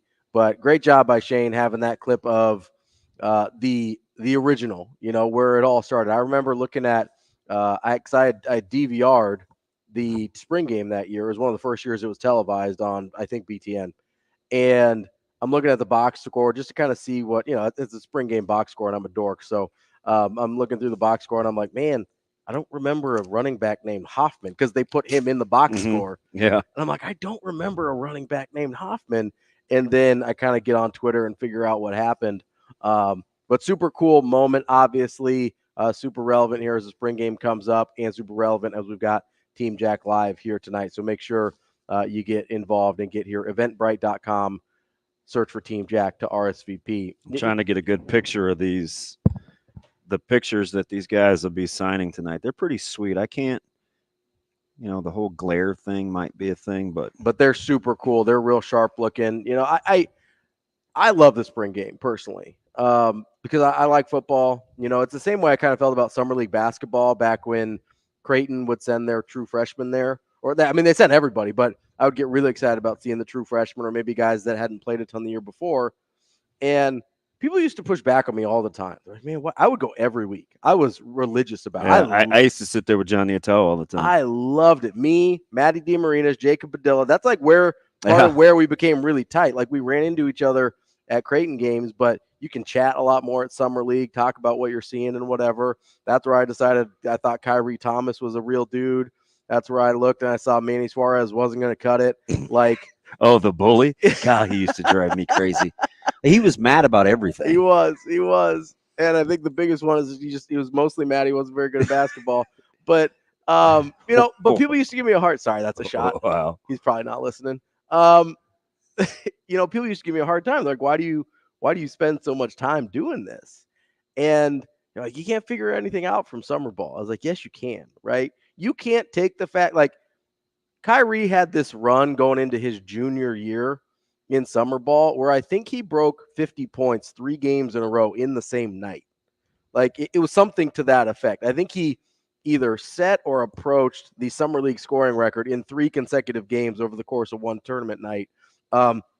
I'd be remiss that I think Jordan Scurry broke it at the exact same time, but that's kind of to my point, right? I actually turned out to like Scurry as a person. He's a good dude. I like him. I love Scurry. But that's kind of the point here, right? Is I can see Scurry go off for, like, I think it was 65. I can see Kyrie Thomas go off for 58, and I can tell the difference, right? No hate on Jordan Scurry. Love the dude. But I watch it. I'm like, okay, that's a summer league show out. That's awesome. Good for him. Probably could have gone somewhere else and gotten minutes. Like, pretty decent ball player, right? And I can see Kyrie Thomas and understand, okay, yeah, he's not dropping 40 or 30 probably anytime for Creighton, but I can see, that jumper's gotten really improved. He feels really more comfortable getting into a shot on his own. Oh man, if you attack a closeout too hard, he's gonna put James Parrott on a poster. I still have a video of it in one of the most horrifying summer league dunks I've ever seen in my life. And Parrott's a baller. If you got, like, that's a weird, like, Omaha deep cut basketball. But, like, if you know Omaha basketball, like, James Parrott can get after it, especially with the bunnies, right? Like, that dude can hop. He was a bucket. And, like, Kyrie Thomas threw a dunk on him down so hard on him that SI picked up my video. And this was like 8 years ago when SI still existed. But like, so like, I can tell the difference between Kyrie Thomas balling out and I'm being like, that's real. Mm-hmm. And Jordan Scurry balling out and be like, man, good for Jordan Scurry. That's a fun night for him. Right. Without ever thinking, man, is Scurry going to get some minutes? Because he's not. Right. Like, and I think that's where we run into trouble with the spring game. Right. Just because it's not a direct correlator. Like, yeah, Jaquez Yant might go for 90 in the spring game. And maybe I have a weird fascination with him because, I just kind of liked him. But that doesn't mean Jaquez Yant's going to be your bell cow then all of a sudden in the spring. Mm-hmm. But you can see things that are real, right? And, yeah, you got to decipher a little bit. But at the end of the day, I think a good example is this quarterback spot. Because what if we go out there and Dylan Raiola looks pretty good and Danny Kaelin looks pretty good and heaven forbid Heinrich Haarberg looks pretty good too? Mm. Is it going to be, oh man, why hasn't Dylan Raiola separated? Why is this so close? Is that the narrative? Or do we say, oh, maybe Coach Rule was telling us the truth. Maybe this is a real battle between all three guys. Or do we poo-poo it and say, it's just the spring game, doesn't really matter, make excuses for it? Because my tendency is to think we do the latter, right? We make excuses as to why there's no separation. But let's take that exact same scenario. Let's say Dylan Raiola lights the world on fire, right? We heard yesterday, Rule wants a shootout. That to me doesn't say a bunch of dump downs and check downs and screen passes and running plays. Yeah. That makes it sound like he's gonna try and see who can play pitch and catch with 90,000 people or however many people show up tomorrow, right? But in that scenario, we're not downplaying the significance of a spring game. If we get confirmation that Dylan Raiola is that dude, all of a sudden the spring game matters. Apparently, asking that question is out of bounds. So that's the gist of. I think that's what you were trying to get at, right? It either matters or it doesn't. It can't matter based on the result we get. Listen. Is that fair? Yeah. Apparently that was that's where I struggle, because so the thing about kind of these conversations this morning is I'm guessing whether it's and I just picked at Joel on social media, like having the conversations means we're all this or all that. The sake of having the conversation just isn't. It's just not a thing. It's either got it. We're overdoing it, underdoing it, too much. And I get it, and because the truth is probably somewhere in the middle, right? Well, so this is kind of what I glean, because I know Joel's personality. I'm just using him as an example because we're boys. His response on Twitter, "Hey, this is a thing," like Coach Rule's presser. It's not what I would call a thing. Mm-hmm. I think it's a microcosm of what's eaten up coaches for 20 years. Mm-hmm. So I'm not going to apologize for wanting to get my mind around coach media relationships. I think it's fair to ask the question. Well, there's a reason I think when coaches leave here, they're 50 years older than when they got here, and sometimes it's nice because they're bad at their job, right? So sometimes we just have those conversations. Doesn't mean I'm consumed by it. Doesn't mean it's keeping me up at night. It just means I'm captivated by somebody that's going to have some resolve, because the expectation level for his development is at a certain place, right? So I'm not going to apologize for thinking ahead. No, I don't think it's that serious, but I do know Joel's personality. Joel's personality is major in the majors, minor in the minors, right? Let's see big picture, keep it moving. It doesn't always have to be drilled down to its most finite point, right? That's really what. So I don't know him, so I take your word for it. This is his personality. Yeah. Apparently I caught Schaefer on not a good day, but his personality is more in his response, where it is what it is. I'm only speaking for me, whatever. So you just sometimes have to consider where people are coming from when they personalize it. So, it's neither here nor there. I know my guys on the phone are like, wow, I'm cool, man. Stuff like that happens. So you just, that's live radio for you. Yeah, and listen, we all care about this, and so sometimes things happen. Yeah. Coming up next, we will continue. We'll wrap up hour number 2 here on the Hurrdat Sports Radio, AM 590, ESPN Omaha, ESPN Tri-Cities.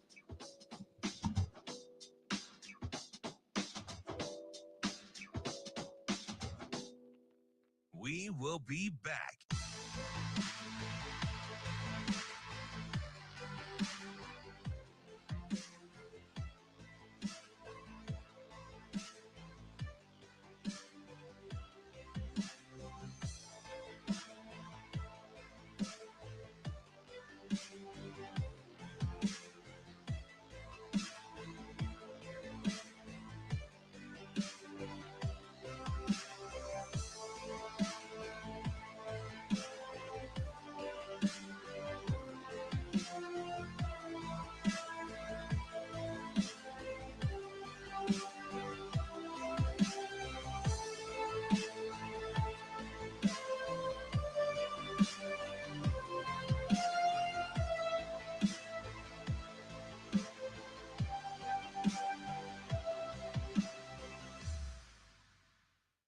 will be back.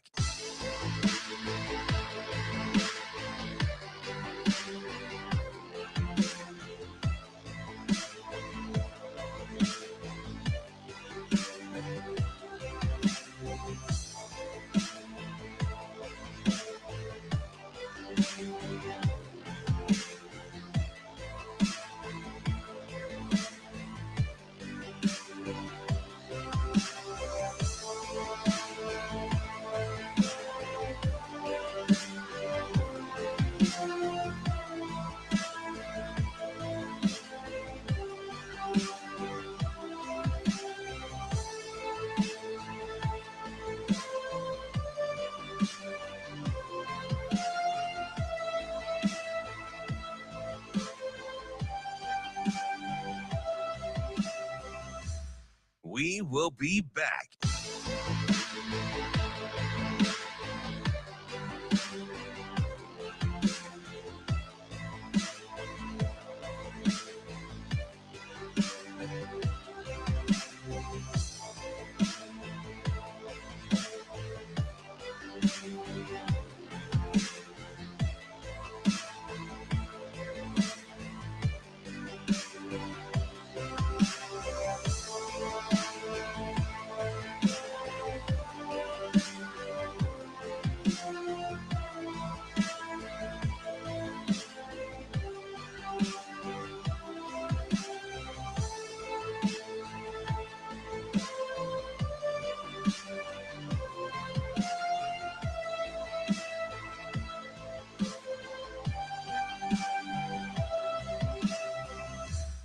We will be back.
You're listening to Hurrdat Sports Radio. We're probably gonna do live special team. Like last year, we did the XFL kick, but just that's where the injuries usually happen. So we'll still kick off. I watched Georgia's spring game and they ran down and thudded it. So I'll probably do that. I steal stuff from everybody. So we'll punt and catch it. So we'll do the special teams, but they won't be live. Everything else will be live. Quarterbacks won't be live. Wrapping up hour number 1 here on Hurrdat Sports Radio, AM 590, ESPN Omaha, ESPN Tri-Cities. We're live on Twitter, Facebook, YouTube as well. That's DB. I'm Ravi Lulla, and we're hurtling towards very quickly a spring game tomorrow. What's happening? A lot's happening, Shano. He said, I steal everything from everybody. Well, he is pretty open about that. He's not the only one in the market, apparently. Who? If I was a Husker fan, I'd just be coming hoping that the ball's not on the ground. I am hoping the ball's not on the ground, if I'm being honest. It's just interesting, man. You look at kind of his hiring and where he's getting people from. It's like, okay, who's having success? Yeah, who's doing good? I want him. I want him. I want her. I want her. Yeah. You're the best. You're the best nutritionist in the game. All right, you work here now. You're the best strength and conditioning guy in the world. All right, you come here now. He's pretty candid about that. No, I like it. I also like that. That's what I want to say. How many times have we gotten into, especially this week, where I ask you about him getting super specific about stuff, right? Mm. And he did it again with that answer. The balls on the ground. The special teams answer. Oh, gotcha. Because, what's the thing everybody gets worried about? And they're like, oh, they don't want to go hard in the spring game, or they don't want to tackle too much, whatever. It's like, To me, that sounds soft. It does sound soft, Shane. But they're worried about guys getting hurt, right? Well, and he looks at it, he goes, okay, yeah, people get hurt in football. But he goes, like, okay, where do people get hurt in football? Why do people get hurt in football? In what situations do people get hurt in football? Good point. I like this. And then he goes, oh, let's say I'm making this number up. I don't know. Let's say 70% of injuries occur on special teams. Well, it's like, okay, well, we can get a lot done and just go light on special teams instead of going light the whole time with everybody, right? And not getting anything out of spring practice or spring football game. You go, oh, if we just take this one little piece out, all of a sudden we can still play real football, and our chances of somebody getting injured go down dramatically. Yeah, right? and I think so. Some of that, yes, it plays to the risk assessor in me that I really appreciate. I also think a lot of it has to do with what work have we gotten in before then. Yeah, prior, right? Because they go really, really hard with special teams, and they do it for a long time. So maybe, I watched or maybe have seen, or better yet, I've heard that you get multiple reps, right? You may do 30 special teams reps. Well, that's the stations they talk about, right? You get it's isolated, right? Like gunners or not wedge guys, front wall guys or whatever. Like that's a lot, and you get a lot of work in and pretty physically taxing over time. So, is spring this the spring game when you need to actually see that in play? I don't know. That may be one of those. You've seen Along Came Polly. That might be the risk analysis thing where it's like that's what I was saying. It's that's what I like. Maybe the juice isn't worth the squeeze here, and we can get enough football without seeing that part of football. But I was in risk management in another life, so I think that type of thinking really vibes with the way my brain works. Yeah, and so maybe that's why I appreciate it so much. And plus, listen, and the mayor says it. Maybe spring fatigue is real, but it won't be after Saturday. I mean, we just watched. I've been through this so many times, and so maybe my level of frustration is because I'd like to be proactive as opposed to reactive. So you kind of you set the stage. Just talk about it is what it is. But again, that's not going to be good for everybody apparently. But when I say that, we knew we didn't like two-hand touch. We talked about that as an indictment for months. Yeah, all the time. Right? But in the same vein, we'll say, oh, it's just spring. And so is it somewhere in the middle? I think probably. And I think Coach Rule is going to try to be somewhere in the middle. Because sometimes in the middle. Sometimes we're too cool for school and we act like, it's just spring. Other times it's going to be like, what? They didn't do X, Y, and Z. I need to see. So to have those conversations ahead of time, I don't think should be lightning rods. Because if you just talk about, hey, what do I like to see? Do you want head and shoulders to see a guy flourish at quarterback? Do you want to see edge rushing? Do you want to not see what are the things that you hope to see? If you don't see any balls on the ground, are you going to say to yourself, man, they're not taking the ball away enough? What happened to all the turnover stations they were doing? Are they taking care of the football? Right. If I was a Husker fan, I'd just be coming hoping that the ball's not on the ground. He's not. Again, another one of those things where he sounds like he's joking, but he's not. Really. He's not. I agree. Your turnover margin was the worst in the country. It's very bad. What, -17? So he's trying to tell you where to set your expectation levels. Start with just wanting to see clean football. If you see clean football, it's a heck of a lot better than it was a year ago. 100%. Did you see clean football last year? Not very much. Balls on the ground is a little alarming. Very. Right. And it manifested itself during the season, right? It did. So I don't know if it's just a scrimmage or not. I just know that But I know we talked ourselves into the fact that they could fix the turnovers, and they didn't. So the funny thing is as much as today or tomorrow, last week or Thursday got isolated, we started with this whole winter is to get better for spring. Spring is to get better for summer. Summer is to compete in the fall. So that's kind of the standard. So I can't. It's hard to apologize if we can't take it in that context. The best we can do is kind of talk about it. And I think he's kind of giving us a snapshot. So can I go back real quick? Because I had another question about the special teams thing that I don't know the answer to. do you think, is there a factor of the adrenaline of being in front of a crowd? For the players? Yes. Okay, go ahead. Does that increase? Because he also said something about, hey, good players do what they do. They don't do new stuff, right? Does the adrenaline of being in front of a crowd maybe sometimes, not consciously, but a guy maybe tries to do a little too much, and that opens him up to injuries as well? It can. So when you combine that with special teams already being a higher risk endeavor, yeah, they you said, want to take that out in front of the fans? Was it the presser a couple of weeks ago? Maybe it was last week, where he talked about, one of the assistants talked about learning how to breathe. Mm-hmm. Like, that's part of it. Yeah.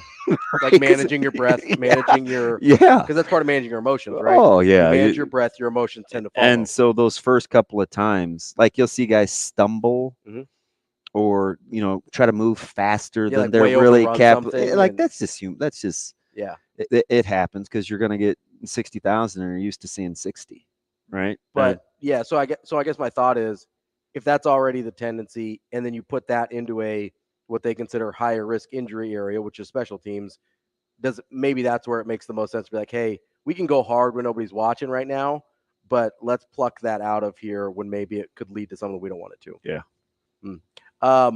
I mean, personally, you asked, I think they were rhetorical questions, but personally, what I would like to see from the quarterbacks. They were rhetorical. It just gives you a frame. It just lets you get your mind in a place of what you're looking at. Yes. So if I'm being looking for, I should say. Yeah, looking for. If I'm being totally honest, what I'm looking for from the quarterbacks tomorrow, I would love it if two guys seemed really close. Mm-hmm. If all three are, that's great, but I'd like to see two guys seem really close, and really close in a positive way, right? Because they can all seem like they're not that different from each other, and that is not a good thing.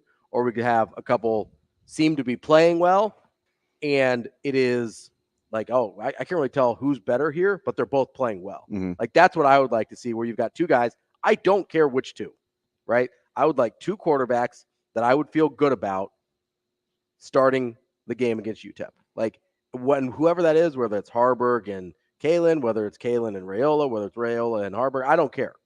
But if I can see two guys where I'm like, oh, yeah, if they need to make a throw on 3rd and 7, I think that's a throw they can make. Or if they need to complete 3 passes in a row in a 2-minute drive, that's something I think is feasible, because that's not something we saw at any point last year, really, or had any confidence in last year. So that's what I'm looking for personally.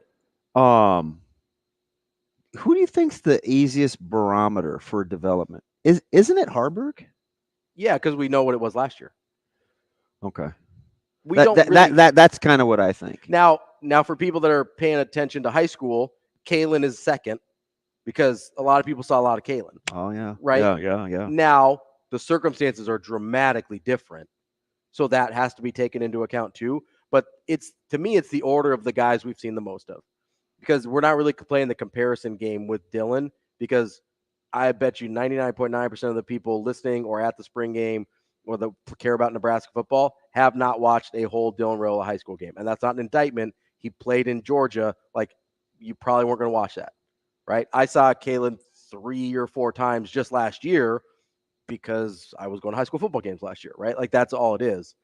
So I think it's a direct correlation to how much information do we have about this person. Harburg, we have the most in the most similar situation. Danny Kalen's next. And Dylan Rayola, there's really no growth. We have no idea if this is who he was when he left high school or if he's gotten better since then, because we haven't seen him, right?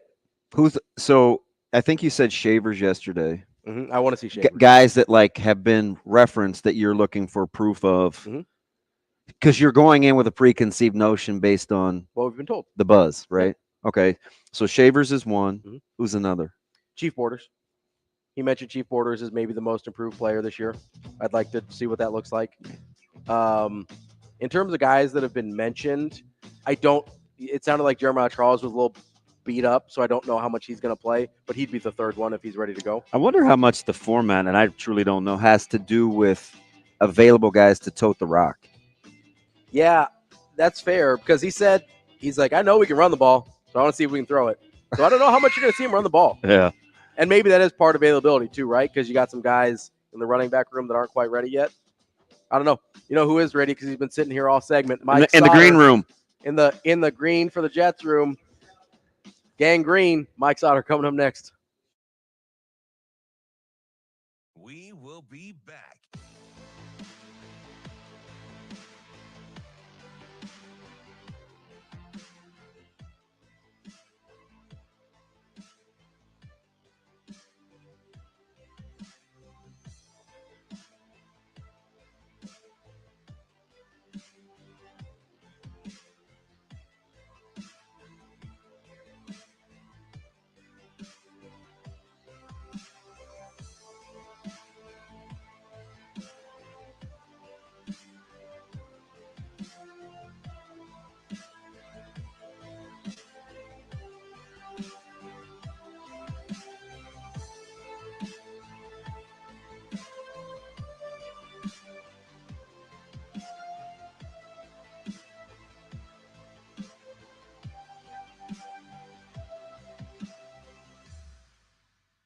We will be back.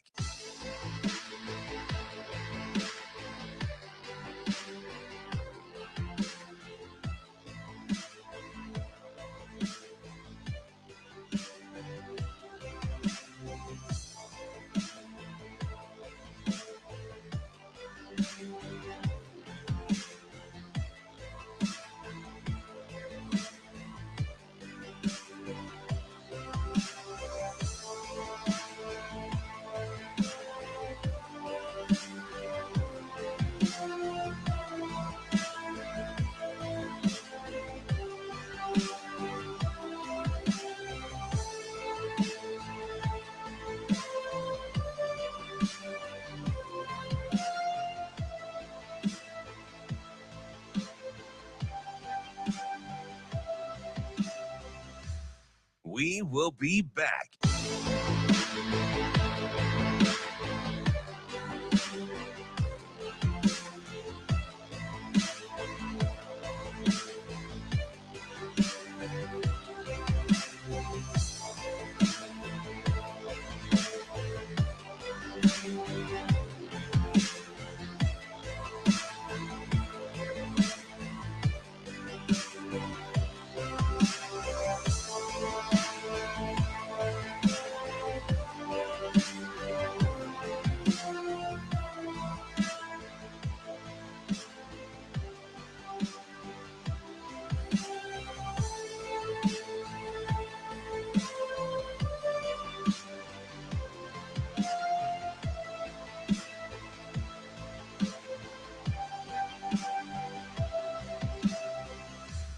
We will be back.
You're listening to Hurrdat Sports Radio.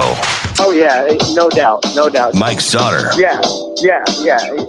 Mike Sautter. Oh, man, you're going to put me on the spot. Mike Sautter.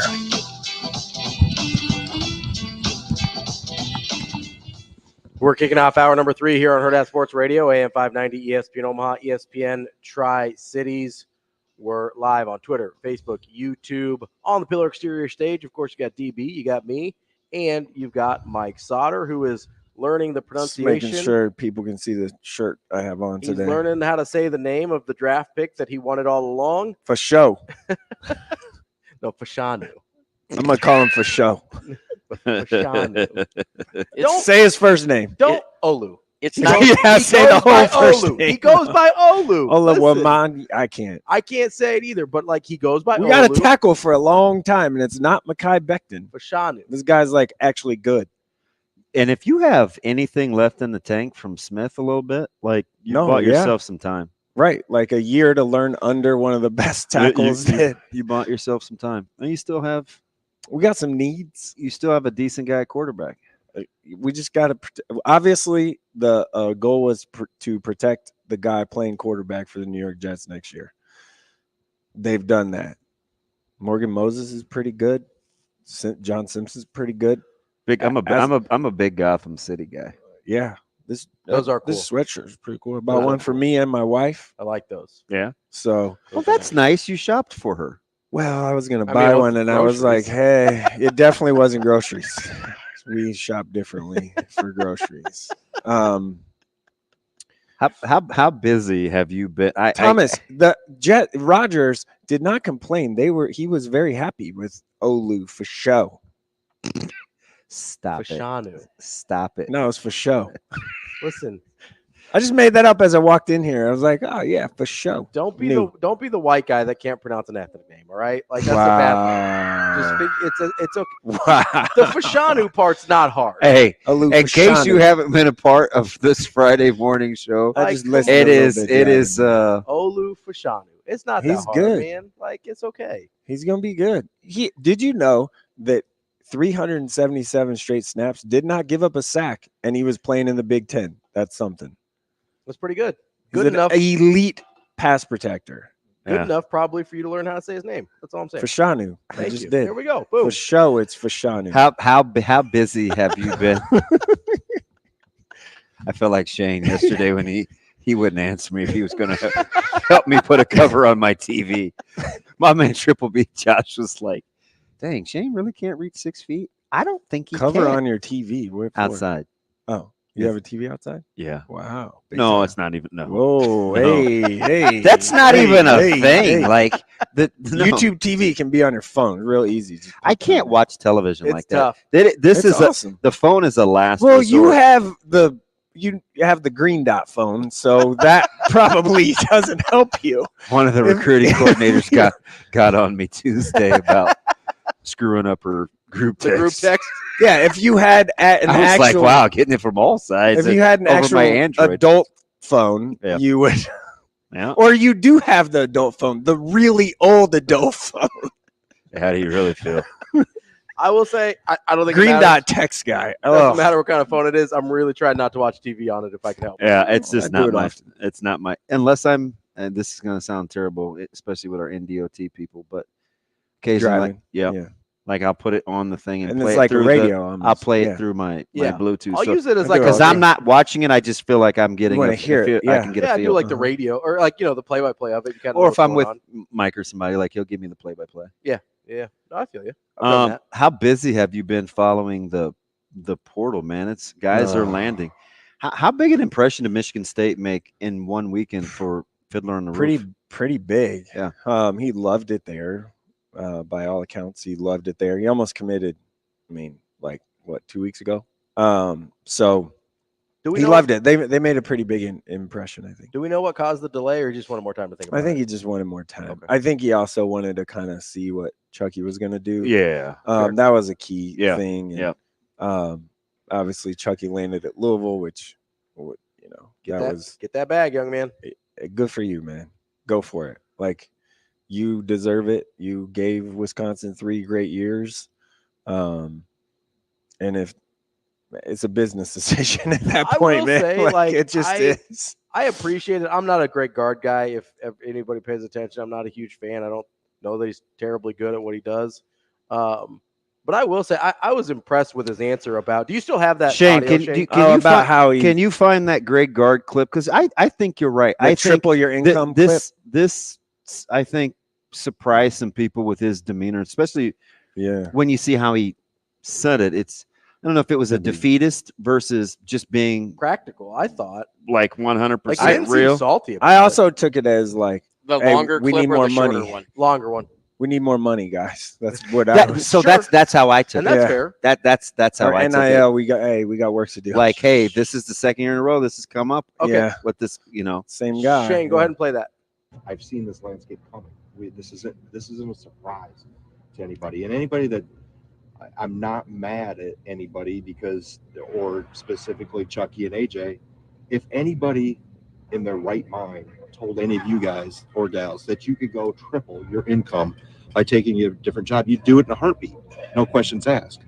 And so for a variety of reasons, did we all not want to see them go? Yeah, of course. Love those two kids. They were great for us, but I understand the landscape we're in. I would tell my kid probably to do the same thing if I was in that position, because the earning power window is really small. And when they have those type of opportunities in front of them, that's hard to say no to. And so I don't begrudge them at all for that. I don't either. Like, That the earning window thing is something that like really struck me, because it's something I've talked about before, and especially in college, there's guys that are really, really good college players that can make a ton of money in college that are not going to make that money in the NBA or the NFL or whatever, right? Like Chucky is, maybe he gets a chance somewhere. He's not going to be one of those guaranteed first round money guys in the NBA draft. I feel pretty good saying about that. I'm not trying to disparage him at all. That's just the reality of his skill set versus what they draft in the first round.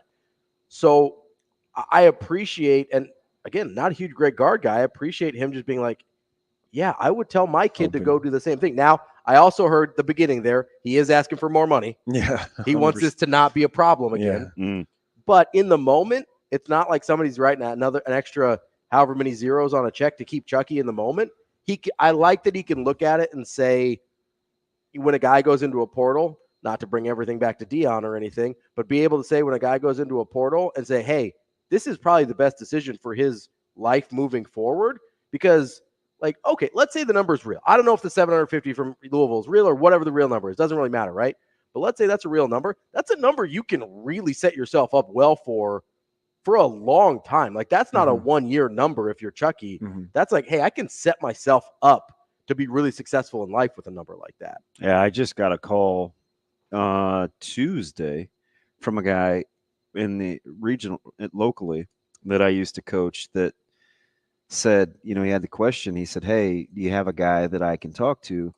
I just don't want this NIL money to be sitting here. Right. I'm looking to acquire some generational wealth. And in my head, I'm like, gosh, you're 20. And I don't know if it's generational wealth, but I love the way that you're thinking, because it's more money than you've ever had at any point and in your your parents life. have ever made. I'm just like, and certainly and way when more I than tell he you, needs right now. Right. Super kid too, right? One that we've talked about for a long time that's finally starting to see the fruits of his labor. So I'm just like, I think the more coaches are willing to embrace that, I don't know if it's going to be like the great offset, #Quavo.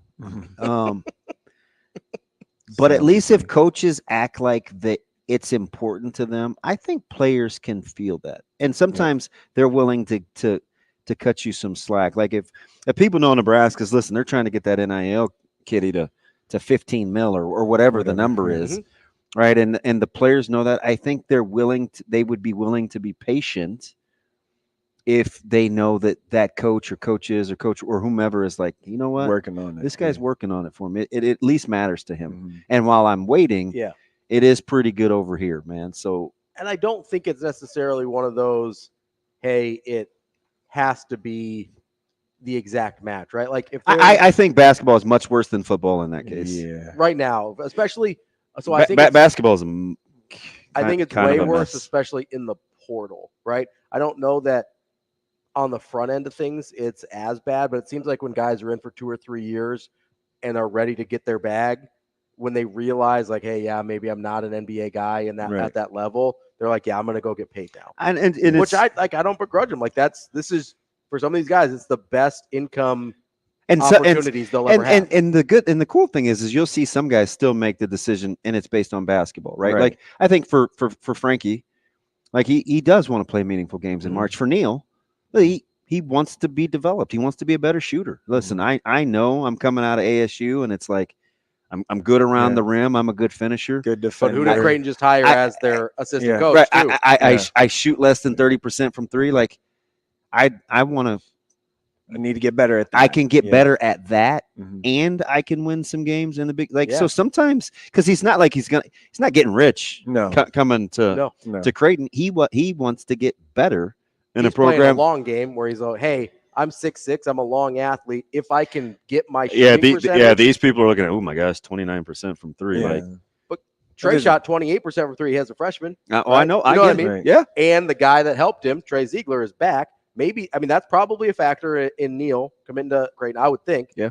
And he maybe is playing the long game with money where he goes, okay, if I can get at my frame, at my athleticism, if I could get to 36%, 37%, then he's got a chance. And he's going to get some better looks. And Creighton gets a guy that can get back downhill again. Yeah. And maybe a little bit he's a pretty good defender too. And maybe a little bit of a bridge or even a mentor to Larry Johnson, a guy that has a similar skill set. Yeah, Freak Elite. Just wait. I know you're obsessed with him. I love it. Freak Elite. I love how in you are on Larry Johnson. You know? I hope he works out because if he doesn't, but there's some guys where making the business decision makes the most sense, and I don't begrudge him for that. And there's some guys like Neil where making a basketball decision is the best business decision also, right? And then there's guys like Frankie, like Chucky's played in big games, right? Chucky's played. Frankie's a little bit of both in this situation. Sure, it's not like Frankie's not getting the stage is like pretty cool too, which is different than Chucky. Chucky's been he's been on that big stage from a college basketball standpoint. I think for Frankie, and I don't know him, I'm not going to pretend like I do, but for Frankie, it seems like, especially coming from where he came from, his recruitment going how it went, I think validation of himself as a basketball player is the most important thing for him. And that's cool too. Like, I don't have a problem with any of these decisions as long as guys know what they're getting into, right? My biggest fear for Frankie was going to Creighton and being compared to Baylor Shireman, because they're not. They're different guys. And the funny thing is like Max said, I don't know about. I mean, I'm pretty sure Frankie knew that, right? Right. I think they had that conversation. Like, you didn't have to be Baylor. He also has never. They're just different players. He's never been away from home. You know, and that could be good for you. Yeah, go experience something different and see something else. It'll be interesting to how his game translates to that higher level, and go take a shot. Go get paid. You have one shot to do it. Go do it. Like Eminem. How much did UCLA and Kyle the third surprise you? It came out of nowhere, right? Well, late last week. It came late. Yeah, late last week. I started hearing about it, and I was like, "Whoa, what?" And then, so much so that I believe UCLA was trying to get him to cancel his visit to Wake Forest and just go there. So I did say this about the Nebraska part is I felt like if Nebraska could get him to the weekend, like get him on campus for like the visit, then they were in good shape. Obviously, right? And obviously they weren't able to do that. A couple of things were important to him. He wants to get better and develop and be an NBA guy. And he's playing in a big time. I mean, he's playing in a legit basketball conference too. And his parents want to see him play a lot. Dad seen him play probably every game of his life in person, or damn near. And he's playing in the Big Ten, so he can kind of get here. He'll get some opportunities. Yeah, get some opportunities. Drivable. And TV. Yeah, and it's maybe good for him to get out away, a little bit. So, I'm very happy for William Kyle. I hope he does great. Me too. He is his. I mean, the dude. Like, think about high school. He was like nobody. The other guy. Yeah, even his like senior year. Total. But I'm talking like with those guys. Talking when he was like a sophomore, he was like nothing. Like I love you know me, like I love those resolve. Right, just kept working. Kind of stay with it one of those keep showing up guys. Yes, Yeah, he is. Yes, my favorite. Right? He is also a very good human, which matters a lot to me. He is an awesome kid. Yeah, those are the family's guys you great. You root for those guys, right? So now I think because we've all met a lot of talented a-holes, right? Right. We don't care so much about seeing them succeed. I think everyone's done now. I want the guys I like to succeed. I think everyone's done now. I mean, locally? Yeah, local portal league guys, So right? the only thing we're waiting on is locally. And John Tanji committed to New Mexico. Yep. You mentioned, I think He looks good. He's been working out with Grant. He looks on the Tanji, Chucky, Trelly staying at Trelly's Bama. staying. Everyone else is kind of staying. William Kyle went to UCLA. I forget Frankie St. Thomas. Yeah, USC. Yeah. Got a bag. Good for you. I hope that works. Because I don't know St. Thomas as a person. His president of his fan club though. But I loved his game. Yeah, I loved his game coming out of Miller North. Go get that money. Really happy to see him be successful at Northern Colorado. I hope it's a good basketball fit for him. And I mean, like I said, I don't know if he's to me, he's not one of those, I like him because I don't know him as a person. But just to be right about his basketball game, I hope it's a good basketball fit. Go get that money, big fella. I felt justified last year when he's putting up really good numbers, 20 a game, getting some assists and rebounds. Dalton Connect helped him a ton. I'm just gonna say, he did. Yeah. Dalton Connect helped him a ton. How of silly linear thinking though are coaches where thinking they're that Northern Colorado. Yeah. Huh? Put up big numbers here. Oh, and okay. we see it all the time. It's not. We talk. Yeah, it's a real thing. I'm glad you said that because they use that stuff all the time. Mm-hmm. We said we see it all the time. Hey, if you call your program this and this is what you become known for, are you willing to say that out loud to get the respect from people that are going to come pluck you at a higher This level? is what I said about Omaha, right? Yeah, that's the conversation I'm alluding to. Yeah, this is exactly what I said about Omaha, right? Why can't they be the program that gets the Dalton Connects and the St. Thomases and the William Kyles and the Zeke Mayos and all these guys that are playing at their same level?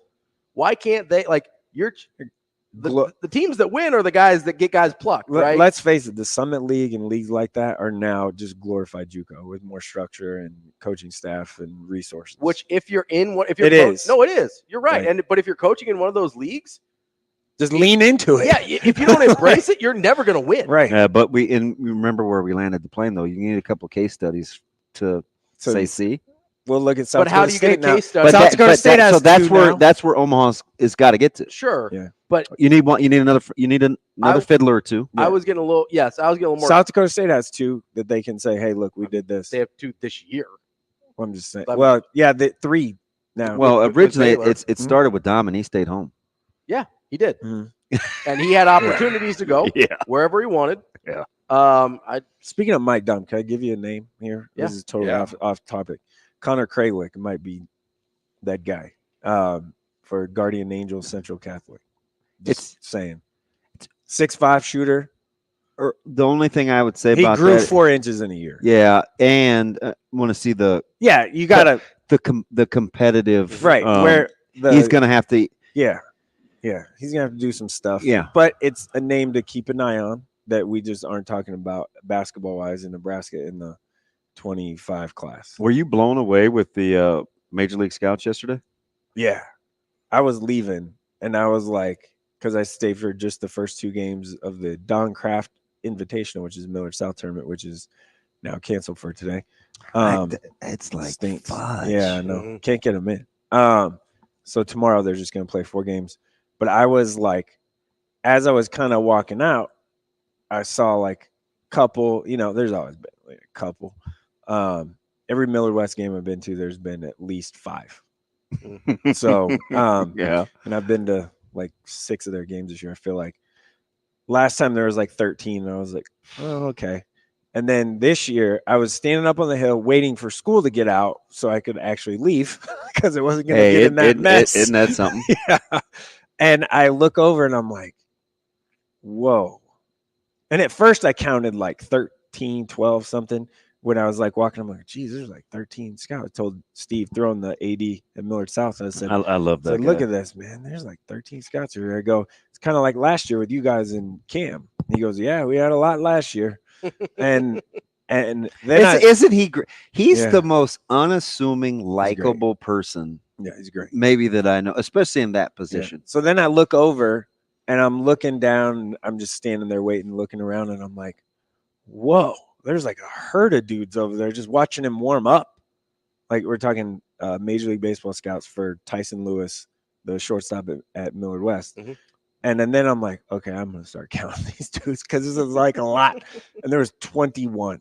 21. Do you like I did get a text of someone like questioning that. I'm like, I counted. I can count. No, I was there. Hey, do you like his frame?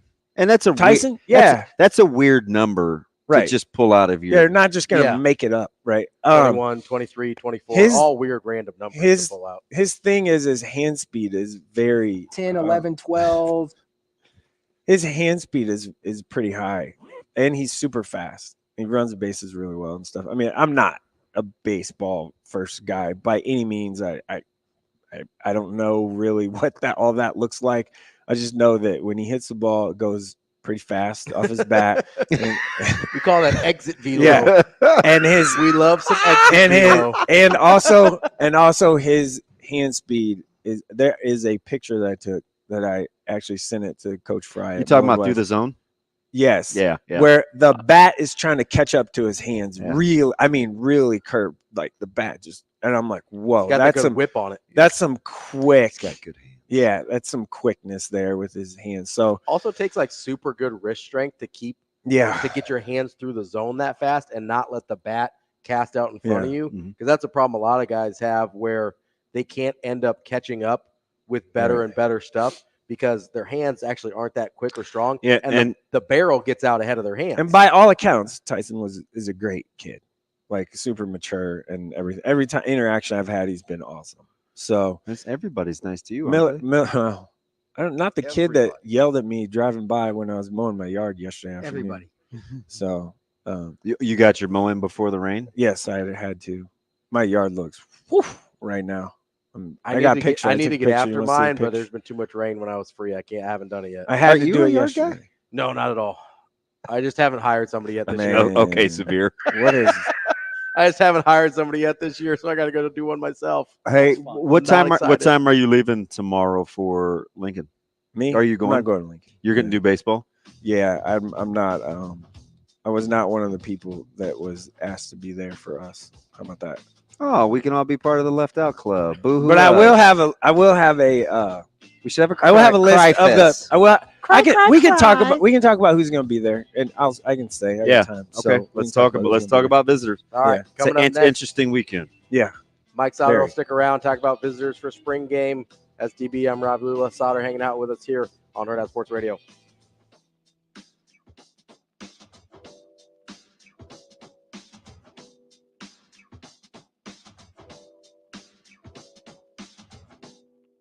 We will be back.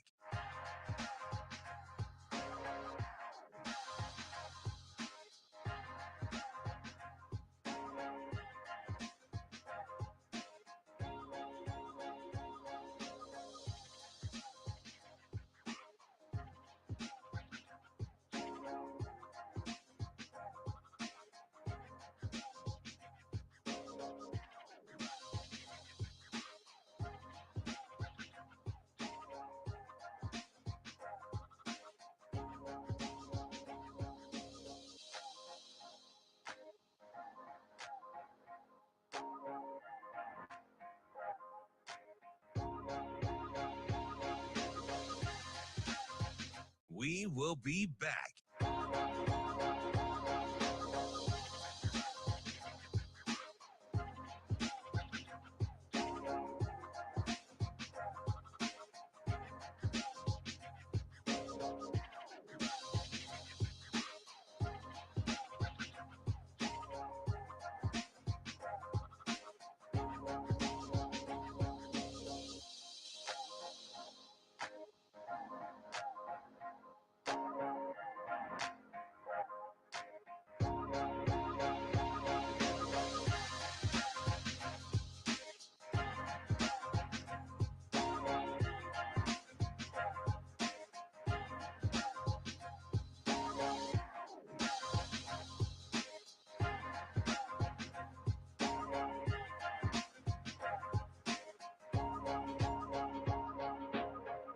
We will be back.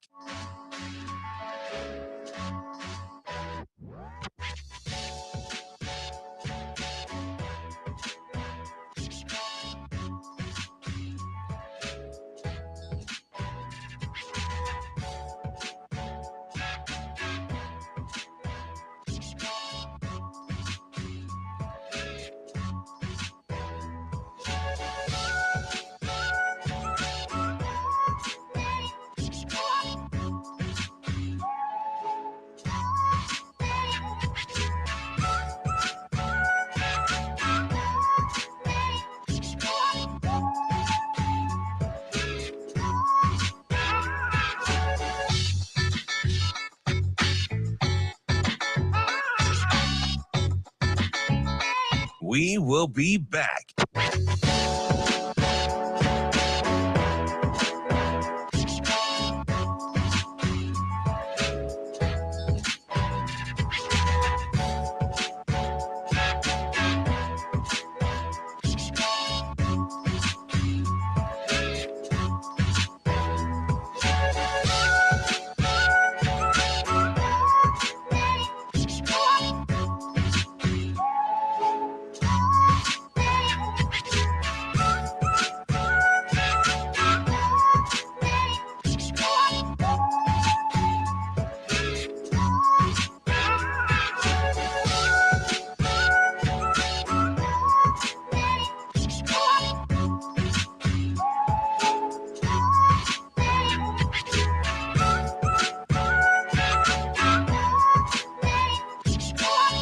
We will be back.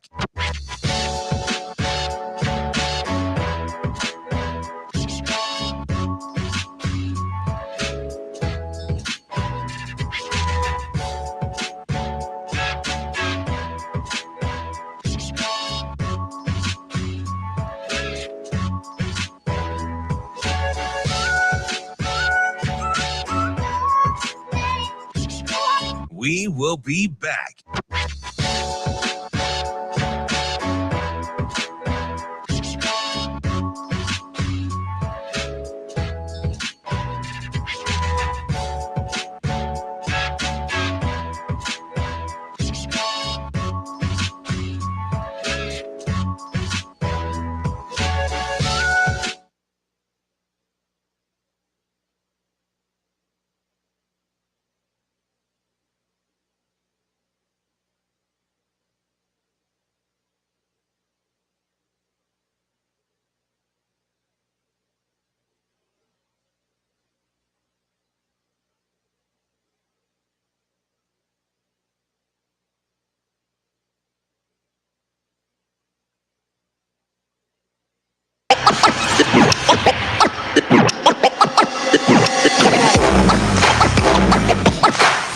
You're listening to Hurrdat Sports Radio.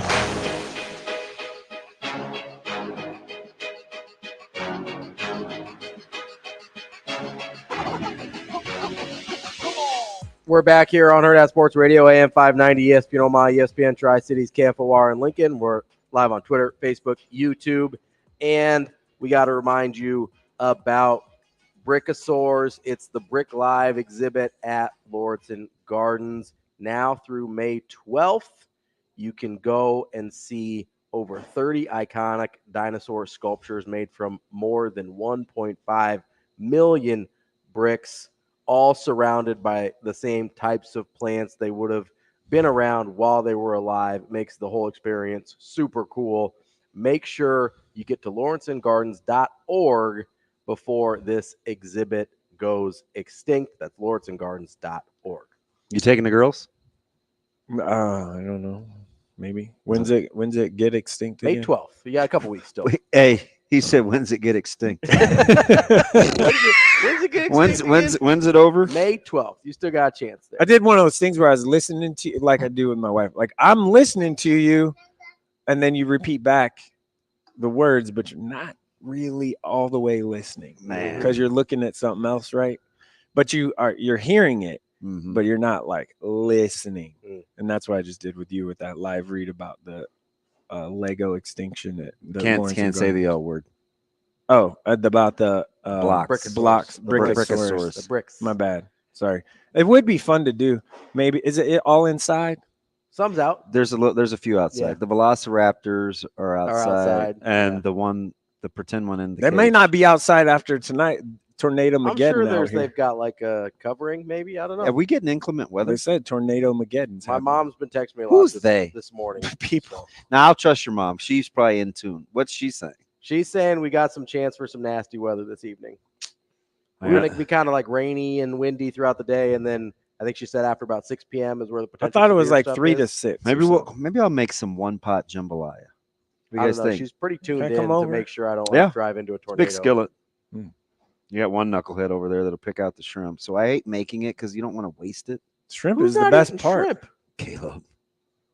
Bruh, Don't what's even wrong get, with you? Don't even get me started. Really? Oh, Shrimp's the best part of that. who you Shrimp's who you telling? And I put it on the smoker at the last minute, How do you not like shrimp? so it takes on a little smoke. That's disappointing. I have a palate of a 12-year-old, but I love me some shrimp.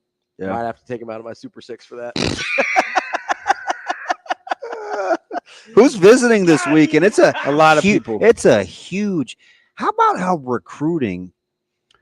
And I hate to say Ravi's going to probably be right, but remember when we were picking the Wow. calendar dates for the signing period? Yeah. Yeah. And this dude is animate about a summer signing period and getting rid of. December. Yeah, and I was like, no, keep December so we can be done. But Too much happening. because you Do don't want to one take all in- three. I would say I am in favor of a July or June, August July, or whatever. So, it so is. how about now? It's like a game day experience is like, who needs a game day experience? It's not even real. Right. It's like, No, wait, but we 5 years ago it was if we can't get them on campus for a Saturday game, man, we can't recruit. Okay, but what's Yeah. the difference there, right? It's like, yeah, that's changed in a hurry. Right? Because Now you got summer OVs. Yeah. the current staff knows what they are about happens Sunday through Friday. And and Right. he's big, like they're big into, hey man, When you're come hang out a day. Don't do the game day fluff. It's cool at all sorts of places, no, but but it's it's just, fake. it's not It's it's not not real on the day-to-day grind. You just don't want the good stuff. If you're Mhm. at a place for, let's say, 300 days a year, you don't get to go home very much, right? Probably higher than that, right? But let's say you're at a place, you live someplace 300 days a year. Yeah. How many of those do you get out of those 300 days? 7 or 8? Yeah. And it can be lonely too, right? So So what isn't do you that why do? most people come home? Yeah. Yeah. What do If they could have the game day experience every day, they'd stay where they're at because Right. that's pretty cool. It's So- different. It's just not like Unless that. you like what's happening in the other 290, you're probably going to end up moving back to Florida or whatever. We had all the issues with the Florida guys, right? I remember in the one of the big meetings where they brought the whole staff to see Christian, and he was talking about his visits, right? And they're like, "Hey, man, visit your brains out. Go ask these questions. Go whatever. see this. Mhm. Spend a day. Take a tour. Follow guys around class. See if that's really what you want to do, so you can settle in and be comfortable." And in my head, I was like, "Oh no, don't do that. You might like someplace." And it's like, "Oh yeah, do that so you can make a good decision." Wait. Is it Nebraska? If it's Nebraska, it's good to see. No. So, Yeah. so you go through all these, but they're just so secure. Like, but they know that's where. Yeah. That's like I just saw Ren Brown the other day. Yeah. Right. You think watching that Tuesday practice didn't do something for him? Yeah. Like that was a real. It's a lot There was no different than- sugarcoating that day. Yeah. That wasn't like, hey, there's 84K out here. Yeah. Woohoo! Yeah. This is cool. Look this how is, great it is. Yeah, Look this at the is- atmosphere. No, this is what we do every day. Yeah. And it matters. Be like, this Yeah. is what you're. It's. He's a big. Wonder what they're kid. gonna do He's with a him, big though. kid. I Ren. know. Yeah, that one's interesting. He's his frame is really Yeah. good. Mhm. Really good. Big dude. And they're Track going to record. be good this year too. So, yeah, again. Yeah. Mike, before we get too far, who all do you know of locally? It's going to be there Well, on Saturday of interest. Well, Christian Jones, obviously. Sure. That one's interesting because, like, how many With are Merritt? they yeah, I know. spots. I think They're not. They're going to do whatever. or Moober, yeah, or Pierce Mooberry though. Like, what do you? Same situation a little bit. He will be there too. I think all the committed guys in They're all 25 gonna will be there. Yeah, two guys. So that you get won't- Terry and Vermont, right? All the committed guys will be there. Jackson. Yeah, that makes sense. Yeah. They'll all. The the two guys that won't be is Marion Jackson and Isaac Jensen from Miller South. They're not going to be there, which is interesting, right? A little bit. You would think that maybe you'd try and get him there. Can I give you one guy that is? He may not be Nebraska, level quite yet, but Darian Whitaker from Boys Town, Oh yeah, linebacker. That's a guy to like keep in your pocket, right? Like it's just see what happens. I think he'll camp well too. Right, he's a good athlete, big, plays basketball, all that stuff. Yeah, so him and Marcus Gray at Boys Town are two names, and you don't hear enough about those guys because Boys Town is a little insulated with things. The interesting thing about Nebraska and those visits, they're actually like having. You've seen a couple guys here lately say, "Yeah, Nebraska kind of pulled the plug on me," right? Yeah. Like, yeah. Wait, you canceled your? Nah, I didn't cancel. They're like, did. yeah, they did. Yeah. So you're starting to kind of see they like what they like, and if you're not on board, they're gonna move on. They're gonna move on. Keenan Cotton going is another name too. Yeah, I've had a lot of really, really hard conversations about like, hey, you need to kind of be a little more. No, not with him. I just getting Nebraska's opinion. Yeah. So we it's up to us. Like, I want to make sure we put him in a spot where we showcase him in special teams too. The guy. Okay. So we need to take on. It's always the give and take with coaches, right? About projecting guys and getting them to the next level, and showcasing what we need to give them a chance at while maximizing your opportunity to win. Winning games. Yeah. And I'm like, believe me, putting him on special teams is not going to hurt us one. At all. 99.99% of other teams in the state last year, he would have been their punt returner. Yeah. And he was our next punt returner. Yeah. You know what's funny? So his brother Kenzo. Yep. I feel like would have been such an easy offer for this staff. A little taller. He would have tested off the chart. Right, that's what I mean. He would have been your Bryce Turner, your Jeremiah, like your track guy offers that he comes. Bryce Turner's the guy that's going to be interesting. It's big. Needs a year. I think I remember emailing or tweeting at you, or maybe calling in a previous life. Yeah, and being like, "Hey, if Nebraska can't get ready-made guys that are this level of athleticism." Yeah, why not go get a guy that's level of athleticism and try and turn him into a guy, which seems to be the entire Rule philosophy. Right. That's the ironic thing about Keenan Cotton is it always reminds me of Kenzo and how perfect Kenzo would have been for this staff. And Keenan is a guy that, again, no babysitter needed. People bring up like, oh, he didn't go camp last year and didn't whatever last year, last summer with them, and that turned him off and whatever. Man. Like you're a junior, they have every measurement they need on him. Yeah, they're well aware. That stuff doesn't matter. Is it too much to assume? He was a sophomore. Last name that he's going to run well. He's the best football player of the boys. Yeah. The one guy that we were talking about, lineman, last week. Garen Malley from Papio High is the guy that I was trying to think of his name, and that's the name. And he will be there tomorrow as well. He's picked up some offers and stuff too, some lower level ones, but he's going to be a handful. He's just a pup. Yeah, 26, right? No, he's 25. Yeah. Coming up next, we've got Matt Vrzal to wrap up the week. That's DB. I'm Ravi Lulla. Sautter hanging out here with us on AM 590 ESPN Omaha, ESPN Tri-Cities, and KFOR in Lincoln.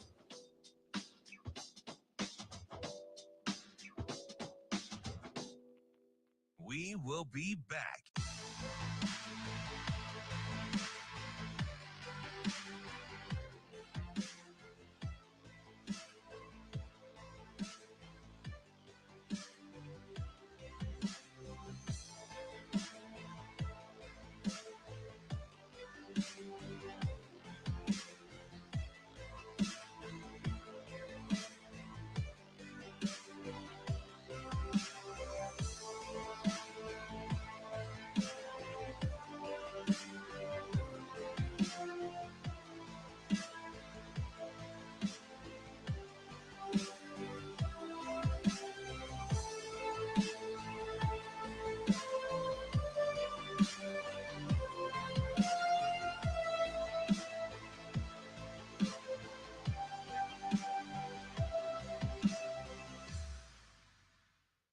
will be back.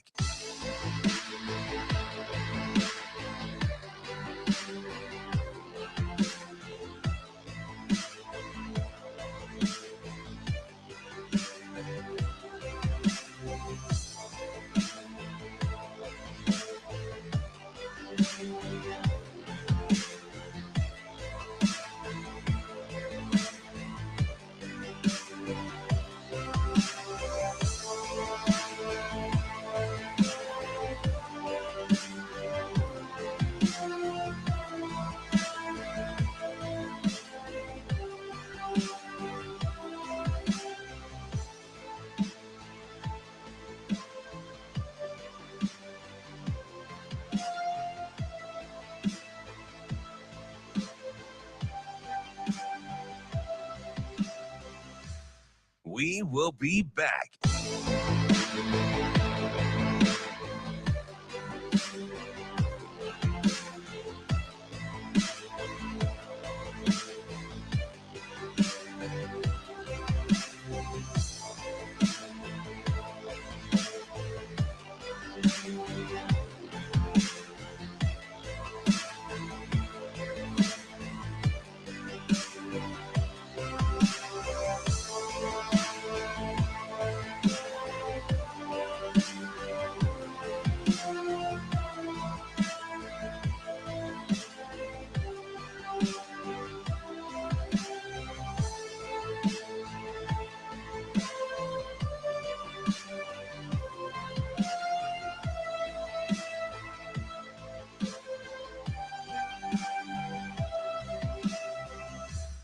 We will be back.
You're listening to Hurrdat Sports Radio. Now let's find out what Matt Vrzal is better at. Telling stories or making pizza. Matt. Matt's an exceptional young man. Matt Vrzal. Happy birthday, Matt. You know, Matt, he's a tremendous athlete. Matt Vrzal. Come on, Matt, I'm with you. You know, like Matt Vrzal, you're one of the sexiest people in the world, but you're not one of the most beautiful. How does that happen? Here is Matt Vrzal. All right, Matt, thank you very much. Wrapping up the show here on AM 590 ESPN Omaha, ESPN Tri-Cities, KFOR in Lincoln. As we head into the weekend, there's a ton of stuff for you to place wagers on. Can't place any wagers on the spring game, but you got NBA, you got NHL, you got props, straight bets, parlays, whatever you can think of, and you can place all of those over at Warhorse Sportsbook at the casino in Lincoln or in Horseman's Park in Omaha. Warhorse Sportsbook has you covered. It's the best place in Nebraska to place your sports bets. If you have any questions, go to warhorsecasino.com/sportsbook to get a full list of house rules and details. That's Warhorse Sportsbook. No bets, no glory. Are you sure? Are you sure you can? I bet you can find it some spring game. No, because you're not allowed to bet on games in the state of Nebraska. Oh, not there, but okay, yeah. Yeah, because I'm pretty sure you could find Warhorse Sportsbook, Mike. One thing you can bet on is the fact that we're going to talk to Matt Vrzal as we wrap up our week every week. He joins us now. Verz, how are you this morning? Good, boys. How are you? Are we all Caleb Williams up today? We're all in our fields. How are you feeling about? Well, you're the Chicago fan. What do we care? No, I just mean, are you emotional? Like I get chastised. Like, Why are you so mean on the radio? And then Listen, I'm going to say this. I'm going to move on. You can do with this what you will. Today is not the day. Oh, I heard Schaefer got after you. What happened? Today is not the day. For sure. You ain't in the mood for that business? No. For sure new. No. You come see me yesterday. That was very rude of you. Oh, wow. You said you were going to go. No, that's not what I said. Going to see my good friend Damon. I have a question. Nothing. I have a question. Is backed this out? Yeah. No. Oh. Careful. What? I said go ahead. What does I'm talking to Sautter. What does lame mean? What does lame mean? Like, what kind of answer was that? That means it's lame. You didn't come over. Like it's sickly. No. Poor excuse. Busy? Question mark. Lame. Oh. Right? What is that? That was. Listen, hey man. I'm okay. Lay out right You're now. saying my text to you? Yes. All right. Let's go through the text history here. Fudge. I'm gonna sit back and Ooh, just say it. It'll feel so good. Don't. Hey, do you know we're big in you know we're big in Lincoln, Damon? Who's we? Me and you. Why? So Gordo, Alex Gordon has an uncle. His nephew plays with Cash.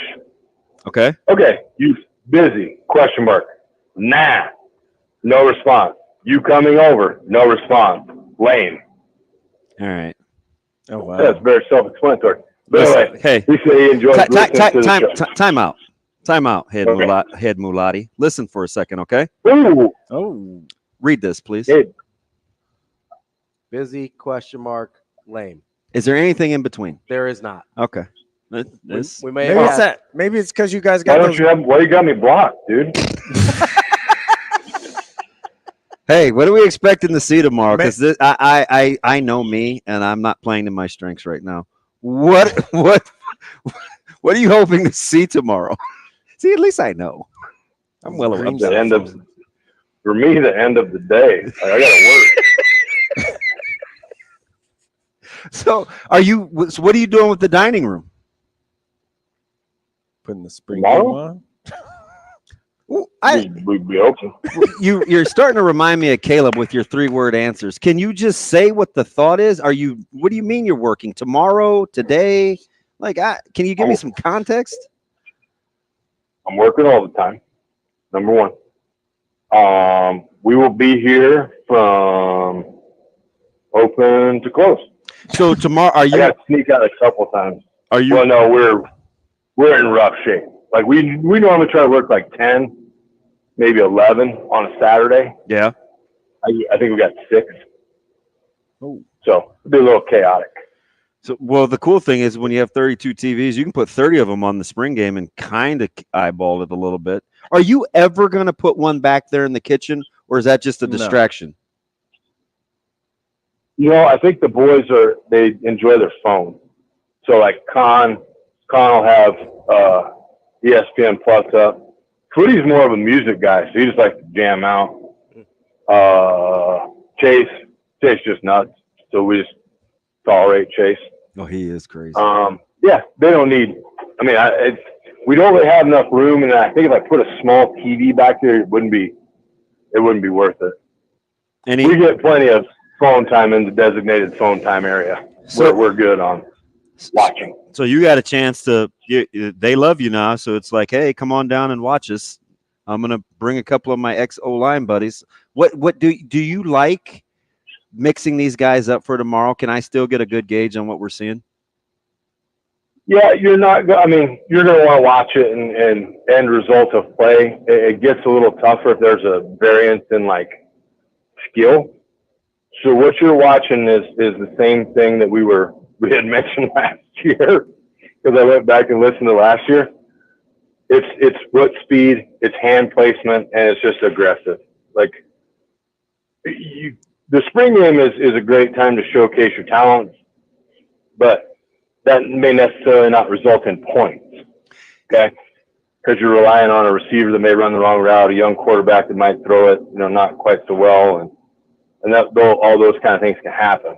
But if you get in there, you move your feet, you bust your ass, and you're putting guys on the ground, that's portable, as you like to say. If I can get those things accomplished, then I can do that in the game. I can repeat that. I can make that very simple. And so that's more what you want to watch for in this game. Hey, let me ask you something, and not perfect answer like you should be able to play both, but I'm looking at like Latovsky or Mazuka or some of these guys that are battling for interior spots. Does something, if you're not comfortable on both sides with your hand in the dirt, does something make you a left guard versus a right guard?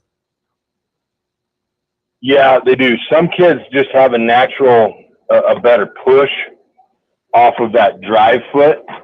So the majority of the time, like if you're left guard, we really want to focus on like how good of an action does your left foot have? Can it dig the dirt? Can you propel yourself, backwards to pull or pass set? Can you drive forward on a drive block? Those kind of things. You can tell too. Some right-handers have great left feet. They just do. The EB kid out of Plattsmouth. Mm-hmm. He's going to Kearney State, but we've worked together for a couple of years. He can do that. I think he feels a little bit better on that side. But yeah, you can do it, and it's repetition. It's like anything. Once you get it down to muscle memory, the rest is all irrelevant. It's just, do you take the time to get a volume of reps when nobody's looking? Like, are you getting extra work? And if you don't feel you accomplish that, or are you just trying to survive till the end of practice? Who do you like in that interior? Evans Jenkins. Yeah, okay. Always have. Always will. I know. We're on the exact same page as that. Even though I eventually think he's going to be a center. Give me another guard. Great numbers. Give me another guard. 51. Give me another guard that you're at least anxious to see what time can do. I know they have him at center, but I think down the road, guard with his athleticism may work out better. But the Sledge kid, yeah. I think I get it. You're going to be in need of a center next year with Scott fulfilling his 17th year of college.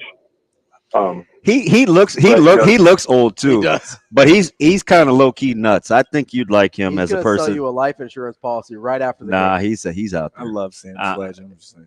That's what it looks like. Okay, can I ask? I know you raised your hand like you had a question, but so Verz, what's the difference between like Evans playing center and moving and flip flopping Sledge out the guard? Do you think? I think Evans probably has a better grasp right now of the offense. Yeah. What they're going to call. Good point. Younger. Good point. A little older, a little nastier. It's hard to be nasty when you're thinking. Yeah. It's just intrinsic. It's in like that's generational. Like that's just in the Sledge blood to be aggressive once you're confident in your action. But he's just got to get used to the speed of college, and that's what all of them have to do. Verz, you need to have a better grasp of the offense for center versus guard. Am I understanding you right there? Correct. You're the boss. You are in charge. Yeah, you're making all the calls. You're calling out, and you got to be in lockstep with the quarterback. So you have to see what he sees. That way you can get, if you got a slide right and they bring out something that doesn't benefit a slide right, there's no need if you have the extra guys to put your running back in a one-on-one position with a blitzing, outside linebacker or corner.